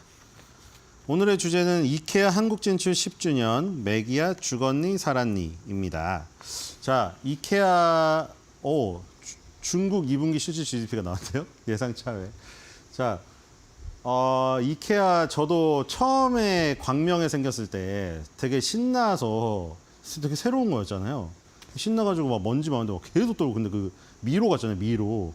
분명히 이게 지름길이라고 써 있어서 가보시면 경험하셨을 거예요. 지름길이라고 써 있어서 갔는데 돌아오는 걸 까먹고 계속 그러다가 그리고 막 그 처음에 막 무슨 저기 스웨덴 음식이라고 나오는데 정말 지금 보면은 정말 보잘것없는데 뭐가 되게 미트볼도 그렇고 막 괜히 맛있어 보이잖아요. 막 먹고 그리고 이제 하남에 생기니까 또 하남을 갔죠. 이게 보시면은 교외에 서울 기점으로 교외에 주로 생겼잖아요. 지금 그리고 이게 아예 부산으로 갔다가 지금 그런데 처음에 생길 때의 신성도가 점점 지금 약간 떨어지고 있는 느낌이죠.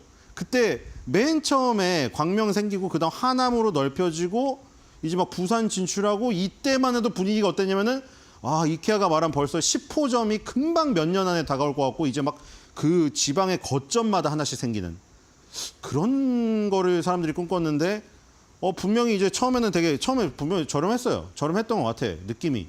막 국자나 이런 거는 지금도 저렴하고. 근데 거기를 가는 이유가 일단 가구를 바꾸고 리모델링 하려는 건데 보니까 막 배송비랑 또 그게 온 다음에 그 조립을 하려니까 우리가 맥가이버가 아니잖아요. 처음에 이제 설명서를 보고 간단한 건 조립을 했는데 나중에 이제 조금 더 난이도가 높아지니까 뭐 공대 출신이라고 다 잘하는 건 아니라 공대 사람들도 못하는 거 같이 생긴 거를 제가 설명서 보고 하려니까 화가 나는 거예요, 막. 그 나중에 설명서 다 찢어버렸거든요. 도저히 못해. 그래서 결국 돈 주고 조립을 하고 이러는 사태가 발생을 했는데 그게 저만 그런 게 아니더라고요. 왜냐면 배송비 조립비가 결국에 붙게 되면은 그때 처음에 보고 산 가격이 그게 빠진 가격이라 싸다고는 볼 수 없었던 거죠. 그리고 이제 싸다고 하는 것들이 다 미끼 상품이라는 걸 안 다음에 이제 조금 신선도가 죽기 시작했죠. 그래서 지금 이번이 이케아의 한국 진출 10주년이잖아요. 근데 이게 처음에 들어왔을 때 2015년, 16년쯤에 그때 우리나라 가구주에 엄청난 시세를 내는데 가장 큰 역할을 한 게 이케아예요. 그 당시에 한샘하고 현대리바트의 주가를 보세요. 진짜 어마어마한 주가 상승률을 기록했습니다. 그래서 그게 바로 그때 매기 효과라는 얘기가 나오기 시작했던 게 그거죠. 자, 이게 어린이 경제신문인데 자, 어린이 때부터 경제신문을 보는 게 중요해요. 네, 어린이 때부터 경제신문을 보는 게 중요해요.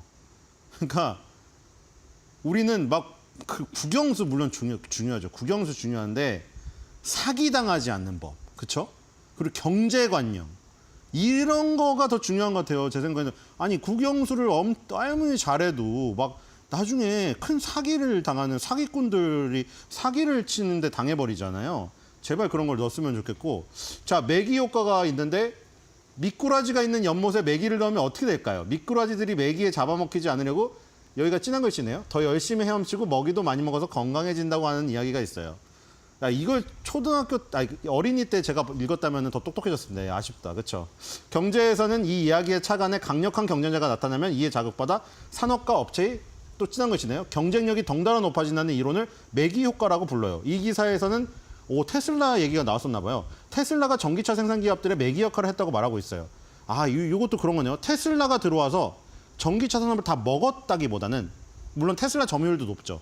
근데 테슬라가 들어오면서 전기차 파이를 일론 머스크의 어떤 그 힘도 있었고 키우다 보니 왜냐면 테슬라가 100%를 먹을 수는 없으니 그 파이가 커지면 그 생태가 커지니까 다른 뭐 여러 가지 쏘가리도 들어오고 뭐 다 송사리 뭐 피레미 다 들어올 거 아니에요. 그 역할을 했다. 이렇게 해놓고 여기 그림에 보니까 메기가 딱 들어왔는데 얘네 미꾸라지 있죠. 미꾸라지들이 놀랬어요. 근데 처음에 이제 메기가 들어오니까 미꾸라지들이 놀래서 이거 사람들이 보기에 미꾸라지가 다 죽어버리겠구나 했는데 어떻게 여기서 말하는 얘기는 뭐냐면은 미꾸라지들이 살려고 이제 발버둥을 치면서 근육도 세지고 더 빨라졌어요. 그래서 메기 때문에 미꾸라지가 더 세져 버린 거죠. 근데 여기에 또 다른 얘기가 있습니다. 미꾸라지가 더 건강해진다 물음표가 있죠. 하지만 메기 효과는 사실과 조금 달라요. 그럴듯하게 들리지만 사실은 거짓 거짓이거나 과장됐다는 의견이 많죠. 이런 얘기 처음 들어봤죠. 지금 왜냐면 경제신문 보시면은 어린이 거 말고 어른 경제신문들 다 보면은 전부 매기 효과에서 긍정적인 얘기로 끝나요. 맞죠? 아까 얘기한 한샘 현대리바트를 이케아가 그 들어왔던 시절에 그 상황을 쓴 기사도 전부 매기 효과 때문에 현대리바트 한샘이 컸다 이런 식으로 마무리가 되고 있거든요. 그러니까 이케아가 들어와서 지역의 가구업체들을 다 죽일 줄 알았지만 죽은 가구업체들도 있죠. 영세 가구업체들도 있는데 한샘이라는 한샘 현대리바트는 그 속에서 엄청나게 성장을 해서 주가도 대박이 났다. 그래서 그걸 매기 효과라고 하는데 실제로는 스트레스를 받아 더 빨리 죽을 수도 있다고 합니다. 실제로 이런 상황에서 먹히는 개체의 사망률이 4배 이상 증가한다는 연구 결과도 있대요. 그래서 여기서 매기 효과는 진짜라기보다는 경제 효과를 설명하는 이론으로만 존재한다고 생각해 주세요. 야, 어린이 경제신문 정말 훌륭한 것 같아요. 꼭 어린이 경제신문을 아드님, 따님 있으신 분들은 읽히셔야 될 것 같아요. 그래서 아까 전에 이 미꾸라지 그림이 확대가 됐는데 여기 보니까 해골 표시가 되어 있거든요. 그러니까 죽을 수도 있다는 거예요. 그래서 지금 이 매기 효과 얘기랑 지금 아까 전에 이케아가 원래 우리 들어왔던 시절의 얘기를 같이 했잖아요. 그거를 이제 생각해 보면은 지금은 어떻게 되냐? 지금은 어떻게 됐어요? 지금은 약간 비교하면은 그거거든요. 그 당시만 해도 2015, 16만 해도 아까 첫 그림이 딱 맞아요. 미꾸라지들이 놀라서 어쩔 줄을 모르고 하다가 죽은 미꾸라지도 있는데 그중에 살아남은 미꾸라지는 엄청나게 굵어진 거예요. 그 당시에는. 근데 지금 2015년부터 한 7, 8년이 흘렀죠. 그리고 지금 현대리바트 한샘의 주가를 보세요. 거의 도루묵은 물론이거나 더 밑으로 가 있거든요, 지금. 그러니까 그건 무슨 얘기냐면은 매기도 죽었어요, 매기도. 이케아가 매기잖아요. 매기도 지금 힘을 잃었어요. 팔딱팔딱 뛰다가 조금 힘을 잃었는데 미꾸라지들도 조금 한 팔뚝이 완전 굵은 애들 빼고는 걔네도 다 힘을 잃은 거예요. 그러니까 지금 매기 효과가 결론적으로 이 부정적인 매기 효과가 나타난 거죠. 지금 이런 상황이거든요, 지금. 예를 들어 매기의 힘을 볼게요. 매기는 어떻게 됐냐면 이케아 코리아가 2016년도 회계연도부터 있거든요. 2016년 회계연도에 우리나라 코리아입니다. 이케아 코리아가 3,450억 원의 매출액을 올렸습니다. 2016부터 갈게요. 3,450억 원, 그 다음 3,650억 원, 4,716억 원, 5,032억 원, 6,607억 원. 이게 2020년까지 늘어난 건데 2배가 늘었죠. 여기까지는 엄청나게 급성장을 하다가 최근에 떨어지기 시작했어요. 2022년도 회계연도랑 2023년도 회계연도. 여기는 2023년 회계연도가 2022년 9월부터 2023년 8월이에요. 근데 2022년도 회계연도의 매출액이 6,223억 원이 나옵니다. 아까 2020년이 6,670억 원이니까 400억 원이 줄었거든요. 거기서 2023년도 회계연도로 넘어오니까 6,006억 원. 지금 6,000억 원의 턱걸이를 했어요. 그리고 더욱더 심각한 거는 매출액 줄어든 것보다 영업이익입니다. 영업이익이 2023 회계연도에 25억 원이 나왔는데 25억 원이면은 아까 매출액이 6,006억 원인데 영업이익이 25억 원이면 이 영업이익이 얼마인가요? 작죠? 영업이익이 무려 88.1% 감소했습니다. 거의 90%가 깎여 나갔어요. 지금. 그러니까 뭐 이케아가 뭐 무리한 확장을 했다던가 아니면 프로모션을 이제 살려고 막 엄청나게 했던 거죠. 그리고 원래 아까 전에 부산이 생긴 다음에 사람들이 야 이러면 이렇게 됐으면은 서울 근교를 찍고 부산을 찍고 그 사이에도 이제 꼼꼼히 생기겠네. 그래서 실제로 그걸 노렸습니다. 계룡시랑 충남이죠. 대구시, 경상북도죠. 여기에다가 출점하려고 했어. 그러면은 완전 딱 이어지잖아요. 부산이 있고 여기 충청도에도 하나 있고 경상북도에도 하나 있고. 근데 이게 완전 무산이 됐어요. 코로나 탓도 있었고. 그리고 이제 교외에 있던 거를 서울로 끌어당기려고 지금 강동점을 만들고 있거든요. 강동? 최초로 서울 안에다가. 근데 이게 강동점 출점이 올해 하반기로 예정되어 있는데 일단 내년 상반기로 연기됐어요. 지금. 이게 그 강동구가 또 하남이랑 맞붙어 있기 때문에 아니 하남에도 지금 여기도 있는데 강동에 또 만들면은 여기 지역 중소 상권은 어떻게 하냐, 가구 상권은 지금 난리가 났기 때문에 이게 쉽사리 되지가 않고 있습니다. 그래서 이런 자체적인 문제가 있고 또 문제가 있어요. 아까 메기 미꾸라지가 있는데 새로운 물고기가 들어왔어요. 완전 새로운 물고기가. 쏘가리 같은 애들이. 알리익스프레스가 지금 대형 가구나 가전제품을 7일 안에 배송해주는 특급 배송 서비스를 시작했고요. 그다음에 화면 넘겨주세요. 일본판 이케아가 들어옵니다. 요거는 아직도 이케아가 독보적으로 지금 입소문은 있다는 얘기고요. 다음으로 넘어가면은 일본판 이케아 니토리가 자 이거는 지금 이마트의 쇼핑숍으로 많이 들어오고 있거든요. 근데 아시다시피 일본 예전에 지금 아성다이소가 우리나라께 됐지만 일본의 백엔샵이라든가 니토리라든가 이런 거는 완전 초저가예요. 그리고 아까 알리도 마찬가지죠. 초저가예요. 그러니까 이케아가 가성비를 내세우는 컨셉으로는 더 이상 안 된다는 거예요. 이케아가 가성비를 내세우는 것보다 더 이상의 가성비가 일본 니토리와 중국의 알리에 있다는 거죠. 그러니까 지금 중간에 껴버린 거예요. 이 상황에서 이케아가 고급화 브랜드를 할 수가 없죠. 지금까지 컨셉이 그렇게 유지되는데 느닷없이 프리미엄을 이케아가 한다고 하면은 이케아가 프리미엄을 한다고 이렇게 돼버리거든요. 그런데 이제 현대리바트랑 한샘은 프리미엄으로 가고 있습니다. 자, 요것만 보고 마무리하죠. 자, 요 사이트만 봐도 알 수가 있어요. 홈페이지에 딱 들어가자마자 나오면 한샘몰이 며칠 전에 리모델링 했거든요. 갈았거든요. 앞에 홈퍼니싱과 인테리어로 나눠놨어요. 딱 봐도 고급화죠. 라이프 스타일에 맞춘 큐레이션입니다. 큐레이터처럼 이렇게 찍어준다고. 그리고 현대 리바트도 똑같아요. 리바트몰에 들어가면 아예 프리미엄이에요. 이게 메인에 있거든요. 프리미엄 가구개발연구소 마이스터랩. 이게 뭐냐면 여기 무슨 자작나무, 체리나무 막 이런 거 써가지고 만드는 거예요. 만드는데 한 달 이상 걸린대요. 가구가. 고급이라서. 그러니까 둘 다 지금 고급화로 가는 거예요. 그래서 우리나라에게 기회가 있다는 결론이에요. 이 지금 매기는 어정쩡하게 돼버린 거죠. 자, 그래서 한 줄 매드평은 이렇게 하겠습니다. 매기 매운탕 제대로 끓여 잡술 기업 찾습니다. 오세요.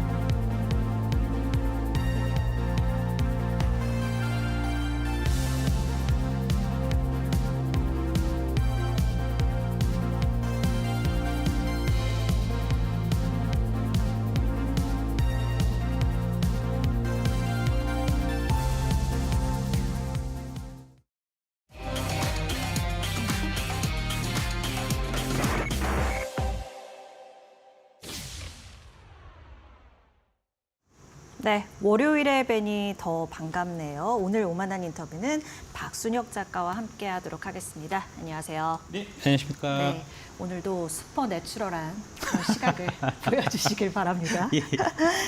예. 오늘은 밸류업과 연결되는 얘기이기도 하고 많이 가지고 계시는 2차 전지 관련 종목들 또 이런 내용도 다뤄주신다고요. 예. 네. 그러니까 이제 좀 큰 틀에서 말씀드리자고 하면 지금 이제 올해 1월부터 이제 금감원이나 뭐 금융위원회 뭐 다 같이 이제 힘을 합쳐갖고 코리아 밸류 프로그램을 이제 진행하고 있는데 이제 그 프로그램을 진행하고 있음에도 불구하고 지금 한국 증시는 세계 증시의 상승 그 흐름에 좀 홀로 낙오돼서 이제 네. 그렇게 있는 상태잖아요. 그러니까 그 이유가 결국은 이제 여의도에 있다. 여의도에 있다. 예, 여의도의 잘못이다. 또 오늘 저격 대구하시려고요? 걱정되는데요. 아니 그런 게 아니고요. 예, 이제 그러는 거고요. 그러니까 네. 결국은 중요한 부분이 이제 투자자 신뢰 부분이 지금 그 코리아 밸류업의 이제 이 발목을 잡는 이제 중요한 지금 요소로 작용하고 있다는 얘기고요. 그래서 투자자 신뢰를 제고하기 위한 그런 이제 역할들을 우리가 다 같이 해야 되지 않겠나 하는 네. 이제 그런 말씀을 좀 드리고 싶습니다. 네, 여러 가지 이제 선결 조건들이 필요하다라는 말씀을 해주실 텐데요. 예. 다음 기사 한번 보시면 외면받는 시장 전문가들 지수업 이전에 신뢰업부터 해서 이게 이제 아시아투데이 김동민 기자님 이제 기사인데. 그러니까 결국은 이제 이게 증권사 애널리스트들의 신뢰가 지금 이제 땅에 떨어져 있는 게 코리아 밸류업의 가장 중요한 요소 중에 하나다라는 지적입니다. 그러니까 이제 다 같이 좀 이제 반성하고 이제 그래야 된다는 거고, 그러니까 기업 리포트 자체를 이제 못 믿으니까 투자자들이 한국 국장은 조금 너무 좀 뭐랄까 어렵다. 그래서 좀 이제 투명한 미국 시장으로 가자 하는 그런 흐름이 있다는 이제 그런 얘기고요. 다음 장 한번 넘겨주시면 이게 이제 지금 그 여의도 쪽에서 계속 특히 이제 한국 기업 거버넌스 포럼 같은 데서 항상 하는 얘기가 이제 한국의 기업들이 문제가 많다. 이제 주주 친화 이 정책을 해야 되는데 그런 걸 펼치지 않기 때문에 코리아 디스카운트가 일어난다라고 얘기하는데 오히려 그 반대라는 겁니다. 기업들은 잘하고 있는데 한국 여의도에 이제 뭐 아까 말씀드린 이제 그런 뭐 기업 거버넌스 포럼이나 이제 금감원이나 증권사들이 다 같이 이제 투자자들의 신뢰를 지금 외면하고 있기 때문에 오히려 여의도 쪽에 지금 문제가 코리아 디스카운트의 주 요인이다. 라고 이제 말씀드릴 수 있다는 게 저기 보시면 어떤 내용이냐면 네. 23년에 이제 이익 성장률이 한국이 22%, 코스피가 S&P 500은 6%밖에 성장을 못했어요. 네. 근데 이제 이익 성장한 것만큼 주가가 올랐어야 되는데 오히려 이제 주가 상승률을 보면은 S&P가 24%, 저기 코스피가 19%밖에 안 올랐고요. 올해 들어서 보더라도 이익 성장률 측면에 있어서는 한국이 13%대 S&P가 7%로 우리가 압도적인데 그에 비해서 주가 상승률은 S&P가 15%, 한국이 코스피가 5%, 3분의 1밖에 안 된다는 얘기입니다. 그러니까 이거는 우리 기업들이 잘못하고 있는 게 아니고 우리 여의도에서 이 제대로 역할을 못하고 있기 때문에 특히 이제 신뢰 부분이 많이 떨어지고 있기 때문에 그래서 이제 특히 젊은 투자자층 위주로 이는 좀 더러운 꼴 안 보고 아니꼬운 꼴 안 보고 이제 미국으로 가야 되겠다 이런 흐름이 있다는 이제 그런 얘기고요. 아, 그 포럼 쪽 얘기도 해주셨는데 아마 예. 그런 논리이지 않겠습니까? 당연히 우리 기업들이 잘하고 있는데 주주환원이라든지 배당 이쪽 더 신경 쓰면 아무래도 조금 더 탄력을 받아갈 수 있지 않을까라는 시선에서 얘기를 많이 하고 계신 걸로 제가 알고 있어요. 예, 먼저 기업 거버넌스 포럼이 똑바로 행동을 해야 될 겁니다. 예, 다음 넘겨주시면 네. 전문가 말말말 보시면 다음 장 한번 넘겨주시면 여기에 보면 이제 그 김정식 연세대 경제학부 명예교수께서 하신 말씀이 미국 주식시장은 규모가 커서 작전 세력이 활동하기 쉽지 않지만 규모가 작은 국내 증시는 주가 조작에 취약한 편이다. 지금 주가 조작 관련된 계속 이 여러 가지 건들이 나오고 있는데 그 건들이 다 흐지부지되고 있어요. 제대로 이제 이 네. 뭐랄까 처벌받고 하는 이제 그런 사례들이 이제 드문 그런 상태고요. 그다음에 이제 박성욱 경희대 회계 세무학과 교수께서 하신 말씀이 금투세 도입으로 인해서 세후 수익률 하락을 경험한다면 굳이 국내 주식시장에 투자할 이유는 더 없을 것이다. 그래서 금투세 문제도 지금 코리아 디스카운트의 주요한 요인으로 지금 작용하고 있다는 거고요. 그러니까 이런 문제에 관련해서 지금 금투세 문제가 이제 코리아 디스카운트의 핵심 요인으로 지금 작용하고 있는 걸 여의도에서 다 알고 있는데 지금 얘기를 제대로 안 하고 있는 거 아닙니까? 이제 이런 부분도 당연히 문제고요.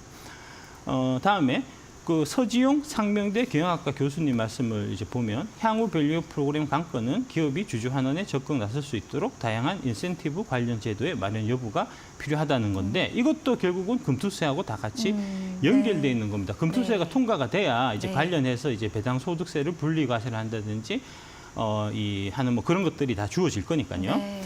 그리고 이제 이 투자자 커뮤니티에서 국내 증시는 작전 세력 장난이 너무 심하다는 불만이 터져 나온다. 이 부분이 또 핵심 요소고요. 여기에 이제 연결돼 있는 게 이 특히 2차 전지, 에코프로 BM을 둘러싼 공매도 이런 부분들이 여기에 이제 크게 작용하고 있기 때문에 그래서 이제 국내 투자자들이 이제 환배를 느껴서 미국 시장으로 떠난다는 이제 그런 얘기가 되겠습니다. 네. 다음 한번 보여주시면. 예. 그래서 이제 차라리 유튜브 본다 실내 일은 증권사 리포트에서 이제 뉴데일리 김민아 기자님 기사하고 이게 이제 핵심은 뭐냐면은 이제 증권사 애널리스트 리포트가 이 불편부당해야 되는데 전혀 불편부당하지 않고 이 리서치 센터에 이제 이 돈을 주는 공매도 펀드나 이제 사모 펀드들 이런 쪽 기관들 쪽의 입맛에 맞게 리포트를 쓰고 있기 때문에 이 투자자들로부터 계속해서 외면받고 있다는 주장인 거잖아요. 네, 그런 그러니까 주장을 담은 내용인 그렇습니다. 거죠. 이런 부분을 빨리 해소를 하지 않으면 코리아 밸류 프로그램을 암만 해봐야 별로 효과 없을 거다. 이제 그런 얘기고요. 다음 보여주시면 이게 이제 공매도 세력 충격, 주가 급등의 수준을 이뤘다 해서 이제 에코프로 BM이 8천억, 에코프로가 또 마찬가지로 8천억에서 총 1조 6천억의 손실을 봤는데 이 1조 6천억 손실을 본 에코프로 BM에 대해서만 지금 매도 의견이 쏟아진다는 말입니다. 이거는 뭐죠? 사람도 이거는 의심할 수밖에 없는 거잖아요. 의심할 수 있는 신뢰성을 상실케 하는 그런 행동들을 지금 여의도의 각 이 뭐랄까 투자 주체들이 다 같이 하고 있단 말입니다. 그러니까 투자자들이 신뢰를 잃고 자꾸 떠나는 이제 이런 일들이 생기는 거고요.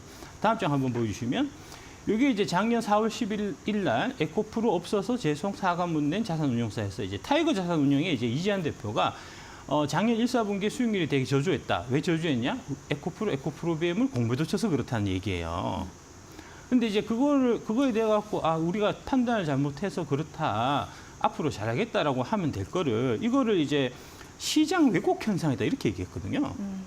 그리고 다음 장 보여주시면 3일 지나서 4월 13일 날 3프로 TV에서 이제 지나치게 과열된 배터리 시장 냉정해질 필요가 있다라고 그 타이거 자산운용이 얘기했던 그 논리를 지금 이제 그 3프로 TV에서 아침에 특정 종목을 찍어갖고 이제 매도를 해라 하는 쪽으로 말한 방송은 저 방송이 유일합니다.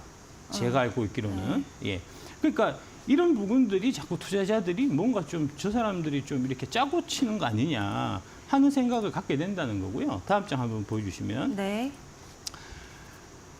요게 이제 그 에코프로 저기 주가 차트입니다. 보시면은 저 노란색 칠해놓은 저 부분이 이제 그 3프로 TV 4월 14일 날 이제 방송한 그 시점이고요. 보시듯이 그날 에코프로 주가는 12만 2천 원이었고 그 이후에 7월 달까지 30만 8천 원까지 152%가 추가로 더 올랐습니다. 네. 떨어지는 주식 많은데 그거 다 놔두고 그 이후에 불과 한 두세 달 만에 이제 150%가 올라가는 주식에 대해서 팔아라. 그거 지금까지 올라갔던 거는 잘못됐다. 이런 얘기들을 자산운용사, 그다음에 거기하고 관련돼 있을 거로 추정되는 애널리스트들이 그런 얘기를 한단 말입니다. 지금 이제 저 종목이 이제 그 이후에는 좀 많이 떨어져서 에코프로가 지금 이제 뭐 하고 있지만 지금 현재도 한 10만 천 원이니까 뭐 조 가격 대비해서 보면 대략 한 20% 정도 빠진 거예요. 이제 그런 상황이고 다음 장 한번 보여주시면 요거는 에코프로 BM입니다. BM의 경우에도 그 방송했을 때 27만 8천 원, 58만 4천 원까지 불과 두세 달 만에 110%가 추가적으로 한 번 더 올랐었고요. 그다음에 지금 많이 그 이후에 계속 떨어지고 있긴 하지만 여전히 19만 6천 원이니까 대략해서 한 20%대 정도 지금 하락한 이제 그런 상태입니다. 그러니까 이런 부분들 만약에 그 애널리스트가 이제 진짜 투자자들을 위해 갖고 이게 진짜 떨어질 종목이다. 라서 이제 그런 마음을 갖고 방송을 했다고 하면 자기가 갖고 있는 종목, 그러니까 매도 의견을 한 종목들이 많이 떨어지고 매수 의견이 갖고 있는 종목들은 올라야 되고 이렇잖아요. 근데 오히려 그 지금 반대고 올랐다가 떨어진 거고 다음 장 한번 보여주시면 그 애널리스트가 이제 얘기했었던 이제 강력하게 그 당시에 매수를 추천했던 2차전지 종목이 첨보인데 첨보는 4월 14일 날 26만 2천 원에서 보시듯이 그 위에 계속해서 떨어지기만 했습니다. 지금 7만 4,200원이에요. 72% 떨어졌습니다. 그러니까 이제 그분이 자꾸 하시는 말씀이 이제 에코프로 BM 같은 주식을 사서 물리는 개인 투자자들을 위해서 내가 얘기를 한다라고 하시는데 그러면은 첨보를 사서 물린 분들 왜 안 이해해 주십니까? 에코프로 BM 투자자들만 왜 이해해 주시는 거죠? 그러니까 사람들이 의심할 수밖에 없는 거잖아요. 그분이 또 강력하게 항상 추천하는 종목이 지난주 화요일에도 추천했었던 종목이 이제 다음 장 한번 넘겨주시면 CS 윈드인데 CS 윈드도 보시듯이 마찬가지입니다. 그 얘기했을 때가 78,700원이고 지금 49,500원 해서 거의 한 40% 정도 떨어졌어요. CS 윈드 물린 분들은 왜 안 이해해 주죠? 왜 에코프로 BM에 물린 분들만 신경 써주는 거죠? 그러니까 사람들이 쟤들이 뭔가 좀 짜고 저렇게 하는 거 아니냐 하는 의심을 갖게끔 할 수밖에 없는 거고 그러니까 이런 더러운 꼴 보니 차라리 미국장 가서 깔끔하고 깨끗하게 주식해야 되겠다 해서 사람들이 떠나니까 코리아 밸류업이 효과가 없는 거라는 얘기입니다. 다음 한번 보시면 지금 이렇게 차트 보여주셨는데 예. 근데 어쨌든 그 이제 작가님께서는 그 이제 말씀하시는 뭐 애널리스트 리포트도 당연히 보실 거고 예. 뭐 올라가면 올라간다 떨어지면 떨어진다 근거 제시할 거 아니에요. 예. 떨어지는 근거 제시한 것 중에 반박하실 부분을 얘기를 좀 해주세요. 예. 다음 장 한번 갖고 왔습니다. 이게 최근에 이제 에코프로비엠 15만 원 해서 이제 리포트 나온 건데 이제 제가 누가 썼는지는 이제 이름은 뺐습니다. 무슨 내용이냐 하면 이제 EU 다수당인 EPP가 유럽 의회를 장악해서 관련해서 내연 기관차 판매 금지에 대한 일부 후퇴가 발생할 가능성이 있다도 아니고 높다라고 적어놨어요. 네, 예. 높다와, 높다라고 되어 있습니다. 예. 예. 그래서 동그라미 찾았는데 네. 전혀 높지 않습니다. 아주 희박합니다. 그 얘기를 좀 말씀드리려고 하고요. 안 그래도 오늘 이제 지금 에코프로비엠 주가 떨어지는데 이제 이데일리의 원다현 기자가 그 기사 썼더라고요. 이 애널리스트 말을 인용해 갖고 EPP가 당선돼서 이런 이제 정책 후퇴가 있을 수 있어서 위험하다 하는 얘기가 그런 기사가 나오고 마침 주가가 떨어진단 말입니다. 그러니까 이런 부분들이 다 의심을 사게 하는 요소라는 거죠. 이거 좀 말씀드리면 내연기관차 판매 금지에 대한 일부 후퇴가 발생할 가능성이 높다, 높지 않다에 대한 근거 말씀해 그렇습니다. 주신다고요. 예, 한번 보여주시면 말씀해 주세요. 유럽의 법률 제정 과정을 간단 정리해서 말씀해드리면 첫 번째, 이 유럽 의회의 법률은 유럽 의회에서 법안이 발의되는 게 아니고요. 유럽 의회는 법안을 발의할 이 권한이 없어요. 유럽 EU 집행위원회라는 데가 있는데 네. 거기서 법안을 발의를 하는 거고요. 법안이 발의되면 유럽 의회에서 그 법안을 갖고 투표만 하는데 투표를 할 때 두 가지 조건을 충족해야 통과가 됩니다. 어떤 차이인데요? 그러니까 EU 집행위원회에서 발의하는 게 어떤 의미인데요? 그러니까 이제 우리 대한민국 국회는 법안을 이제 발의할 수 있잖아요. 네. 법안을 낼 수가 있잖아요. 유럽 의회는 법안을 낼 수가 없어요. 법안 내는 이 권한이 딴 데 있고 그게 바로 EU 네. 집행위원회고요. 네. EU 집행위원회에서 이제 그러니까 35년에 이제 전기차 100% 전환되는 그 법안이 통과돼 있는 거잖아요. 그걸 뒤집으려고 하면은 그 법안을 누가 발안을 해야 되는데 그 발안할 수 있는 권리가 유럽 의회는 없다는 겁니다. 없고 EU 집행위에만 EU 있다고. 집행에 있는 겁니다. 네. 예, 그래서 거기서 법안을 발의를 해서 그다음에 이제 유럽 의회가 두 가지 조건을 충족해야 통과가 되는데 첫 번째는 이제 회원국이 총 27개국입니다. 27개국에서 15개국 이상의 찬성을 받아야 되고요. 그다음에 65%예요. 과반이 아니고 65%입니다. 지금 이제 EPP가 그러니까 첫 번째로 EU 집행위원회가 이걸 발안한다는 얘기가 없어요. 지금 아직까지. 두 번째로 지금 EPP가 다수당돼서 이제 저기 뒤집어질 수 있다라고 그 모 연구원이 지금 기사 쓴 거잖아요. 이데일리 원다현 기사가 그 기사 쓴 거잖아요. 그런데 EPP는 27%밖에 의석이 없다는 겁니다. 우파라고 지금 지칭되는 애들을 다 모아도 356석, 705석 중에 356석이니까 50.5%밖에 안 돼요. 네. 이 매동 보고서가 이게 특정 목적을 갖고 있는 게 아닌가 하는 의심받을 빌미를 지금 제공하고 있다는 겁니다. 그 뭐 원래 작가님께서 이런 원문 같은 거 좀 잘 찾아보시니까 예. 그러니까 그렇게 좀 애널리스트라든지 이제 기자들이 받아쓰고 있는 EU 근거가 되는 그런 뭐 외신이나 이런 거 혹시 찾아보셨나요? 그런 거 원래 잘 없었습니다. 보시잖아요. 그런 거 전혀 없었어요? 없었습니다. 예, 100% 창작이에요. 네, 예. 저도 그 부분까지는 제가 확인을 못했기 때문에 예, 예. 일단은 작가님께서 말씀을 예, 예, 그렇게 예. 주장을 또 해주시는 거니까 예, 예. 그거에 근거해서 제가 그러니까 이게 지금 들어볼게요. 문제가 이제 NS도 그렇고 기자도 그렇고 지금 유럽 의회에서 법안이 어떤 식으로 통과되는지에 대한 지식이 없는 거잖아요. 그 기본적으로 사실 갖고 있어야 되는 지식입니다. 그러니까 지금 뭐 이제 여러 유럽의 두 가지 조건을 충족해 이제 이게 통과가 되는데 두 가지 조건을 말씀해 주셨는데 일단 지금 절대적인 숫자로 보면 그게 부족한데 어떻게 이거를 지금 다시 번복을 하고 가겠느냐 그 말씀을 지금 해주셨다는 걸로 정리를 리포트에 드리겠습니다. 높다라고 써놨잖아요.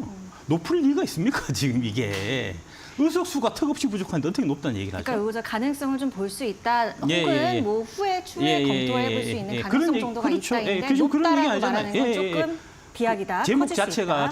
자체가 이렇게 이제 네.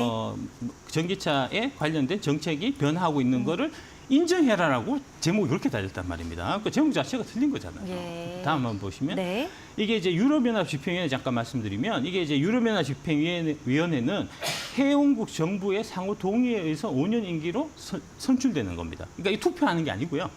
그러니까 무슨 얘기냐면 외교적으로 결정된다는 겁니다. 여기는 공동체적 균형을 형성하는 거를 핵심 목표로 삼고 있는 이제 그런 거고요. 다음 장 한번 넘겨주시면 네. 이 유럽연합 집행위원회 그 위에 있는 이 조직이 유럽연합 강요이사회가 또 따로 있어요, 별도로. 네. 유럽연합 강요이사회는 이제 유럽연합 정상회의와 유럽연합 강요이사회 이렇게 이제 구성되어 있는데 저기가 가장 핵심적인 역할을 하는 거고요. 그러니까 각국 정상과 장관들이 외교적으로 합의를 통해서 뭔가 법안을 통과시키고 하는 게 유럽의회가 굴러가는 방식인데 그런 거 싹 다 무시하고 EPP가 다수당 해봐 27%밖에 안 되는데 27% 다수당 됐으니까 지금 이제 2035년에 유럽 전기차 100% 제한되는 법안이 뒤집어질 거다라고 얘기하는 거는 언어도단이고 어불성설입니다. 다음 한번 넘겨주시면 이렇게 이제 EU의 의사 결정 구조가 복잡한 이유는 이제 국가 주권이 EU 주권에 지금 앞서 있기 때문이고 그다음에 이제 EU는 유나이티드 스테이트 오브 아메리카 아니라는 거죠. 그러니까 주권이 있는 나라들이 이제 느슨하게 연합되어 있는 연결체이기 때문에 그런 거고 그래서 이 굴러가는 구조 자체가 다수결이 아니고 합의와 만장일치를 원칙으로 하고요. 그래서 이 EU라는 데는 결정하고 번복하는 게 되게 어려운 구조다. 그래서 이제 그 미국에서 이제 EU를 갖고 얘기를 할 때 나토라고 놀린단 말입니다. not action, talk only 해서 쟤들은 법안은 통과 하나도 안 시키고 말만 맨날 한다. 그런데 지금 법안이 이게 쉽게 바뀐다는 얘기를 하니 말이 안 된다는 거죠, 이게. 그런 네. 취지로 보면 다음 장 한번 넘겨주시면 이게 이제 2035년에 내연기관 유럽서 퇴출 최종 확정된 그 기사를 보면 어떻게 돼 있냐면 2035년부터 내연기관 신차 판매를 금지하는데 결국 최종 합의를 했고 누가 결정했냐? EU 27개국 환경장관 이사회에서 결정한 거예요. 네. 그래서 먼저 환경장관 이사회에서 강요회의에서 결정하고 그다음에 최종적으로 투표해서 통과가 된 거잖아요. 그러니까 어렵게 통과가 된 거고 어렵게 통과가 된 만큼 이거는 뒤집어질 수 없는 건데 이거는 마치 뒤집어질 수 있는 것처럼 얘기를 하고 그걸 빌미로 해서 주가를 떨어뜨리니 사람들이 생각하기에 야 이거 한국 주식은 증시가 안 되는구나. 깨끗한 미국 증시를 해야 되겠다 하고 간다는 그런 얘기잖아요. 다음 장 한번 넘겨주시면 이게 이제 같은 맥락으로 보면은 최근에 나온 EU에서 5일부터 중국 전기차 관세 최고 47.6% 인상 이 건도 보면 지금 이게 이제 잠정 조치라서 뒤집어질 수 있다는 식으로 얘기하는데 그렇지 않다는 겁니다. 이게 보면 EU 집행위원회가 결정했다는 거잖아요. 아까 말씀드렸죠. 이제 그 강요이사의 EU 집행위원회 마지막으로 네, 이제 유럽의회. 유럽의회는 이제 추인만 하는 건데 지금 EU 집행위원회를 통과했다는 거는 그냥 90%는 다 넘어간 겁니다. 마지막으로 최종적으로 EU 의회에서 이제 이 투표를 하는 거는 최종 뭐랄까 추인하는 절차에 불과해요. 그래서 90% 통과됐다고 봐야 되거든요. 근데 저것도 통과가 안 됐다고 지금 우긴단 말입니다. 최종적으로 저게 이제 한 4개월 뒤에 이제 이게 최종 통과를 해서 법안이 통과되면은 저것도 뒤집어질 수 없는 겁니다. 이제 그런 얘기고. 예. 다음 장 한번 보시면 이게 이제 4월 1일 날 이제 연합뉴스 워싱턴발 기사 하나가 있었는데 트럼프가 당선되면은 IRA 전기차 보조금을 당일로 폐지하겠다 하는 내용의 보도가 있었어요. 이거는 명백한 오보입니다. 트럼프가 그런 얘기 비슷한 얘기조차도 한 적이 없습니다. 그래서 이제 제가 저거를 이제 KBS 그 시청자 민원을 넣어갖고 해서 KBS에서 정정 보도했습니다. 4월 23일 날. 네, 이거는 몇 번 수차례 예, 얘기해주셨던 예, 예. 부분이죠. 그래서 네. 끝난 건데 주말에 그 얘기가 다시 나와요. 중앙 선데이에서 트럼프 IRA 취임 첫날 폐기, K 배터리 흔드는 미국 대선 리스크에서 마침 또 주말에 이제 트럼프가 이제 목에 총상을 맞는 이제 그런 일이 있어서 야 이거를 빌미해서 에코프로비엠 주가 우리 공매도 많이 쳐놨으니까 떨어뜨려야 되겠다라고 기자를 섭외해서 이게 다 정정보도 한 건데 이거를 다시 갖고 와서 기사를 쓰게 만드는 거 아니냐 하는 의심을 피할 길이 없는 거 아닙니까 지금? 작가님 기자 섭외는 약간 추정이죠. 그냥 예, 그냥 그렇습니다. 한 가지의 설이신 거죠. 이 건은 네. 제가 언론중재심의위원회에 제소했습니다. 아 그러셨어요. 이분은, 결과 예. 나오면 또 알려주세요. 예, 예. 그 다음 장 볼까요? 예, 다음 장에. 그다음에 지금 최근에 이제 문제가 되고 있는 게 다음 장 한번 네. 넘겨주시면 이게 이제 써니라는 분이 이제 에코프로 그 아마 내부 정토방에 올리신 것 같은데 국민연금 위탁 물량의 불법 자전질이 의심된다는 얘기예요. 무슨 얘기냐 하면 국민연금은 주식을 사서 5년, 10년 길게 장기 투자를 하잖아요. 그러니까 이거 사고 팔고 할 이유가 없어요. 근데 갑자기 최근 에코프로비엠 관련해서 막 사고 팔고 한다는 겁니다, 이게. 다음 장 한번 넘겨주시면. 그 직접 운용이나 간접 운용이나 둘 다 사고 팔고 잘 안 하고 그냥 국민연금을 그렇죠, 쭉 그렇죠. 가져간다. 예, 예. 그러니까 국민연금은 그냥 들고 가는 기관인데 근데 조금 다른 행태가 보여진다. 행태가 보인다는 얘기입니다. 예, 네. 다음 장 한번 넘겨주시면. 네. 이게 지금 이제 5월달 들어갔고 5월달 이후에 예, 네. 장투하는 국민연금이 에코프로비엠을 막 단타를 지금 하고 있는 거고, 그다음에 이게 이제 1조 6조 그 손실이 나고 있고 공매도 잔고가 1조 원인 종목을 굳이 단타하는 게 지금 문제라는 얘기고요. 이 관련해서 데이터 다음 장 한번 보여주시면 이렇게 된다는 겁니다. 5월 31일 이전에 연기금의 수급 현황을 보면 이게 하루 매도량이 불과 몇천 주예요. 네, 그러네요. 예, 거의 거리가 없어요. 이게 원래 맞는 거거든요. 네. 그 근데 이유는 이제- 달라졌나 보죠? 그렇습니다. 예, 다음 장 한번 보여주시면 그게 어떻게 달라졌냐? 5월 30일 이후에 갑자기 매도가 8만 만대로 주, 가네. 예, 거의 10배 이상 늘어납니다. 몇천 주씩 거래하다가 갑자기 7만 주, 8만 주씩 막 거래해요, 국민연금이.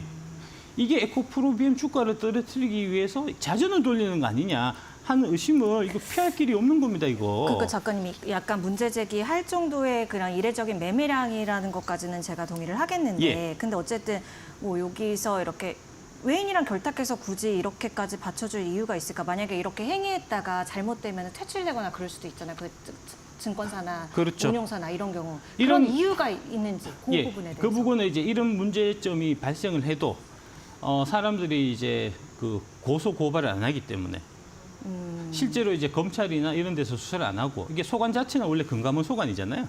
금감원에서 봐준다는 거죠. 어허. 다음 장 한번 넘겨주시면 네, 네. 이게 이제 핵심입니다. 그러니까 이제 사고팔고를 막 했어요. 5월 3일, 30일 이후에. 근데 이제 지나갔고 순매수량 합산이 얼마나 나오는지 보니까 1,099주 샀다는 겁니다.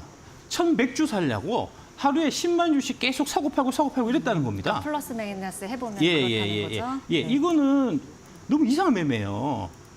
이런 식으로 이 뭐랄까 이제 사람들한테 의심을 받은 행동을 하면 안 되는 거고 제가 봐서는 이거는 이제 그 업무상 배임에 국민연금이 좀 해당되는 소지가 있지 않나 싶어서 지금 이제 제가 그 제 변호사 고문 변호사 시켜갖고 이거는 지금 법률 검토하고 있습니다. 그러시군요. 예. 그래서 네. 이제 만약에 업무상 배임으로 해당될 소지가 있다고 하면 제가 이건 검찰에 고발하도록 하겠습니다. 아, 네. 오늘 이 에코브렐 BM 2차 전지 관련해서 이제 박 작가님이랑 얘기를 했는데, 그러니까 어떤 뭐 이제 개인적인 뭐 어떠한 이런 관점을 가지시고 일단 행위를 하실 건가 봐요. 예. 추후에 또 어떻게 되는지 전달을 해주시면 좋겠어요. 일단 작가님의 이런 의견을 오늘 들어볼 수 있는 시간이었습니다. 5만 원 인터뷰 함께했습니다. 고맙습니다. 네, 감사합니다. 네.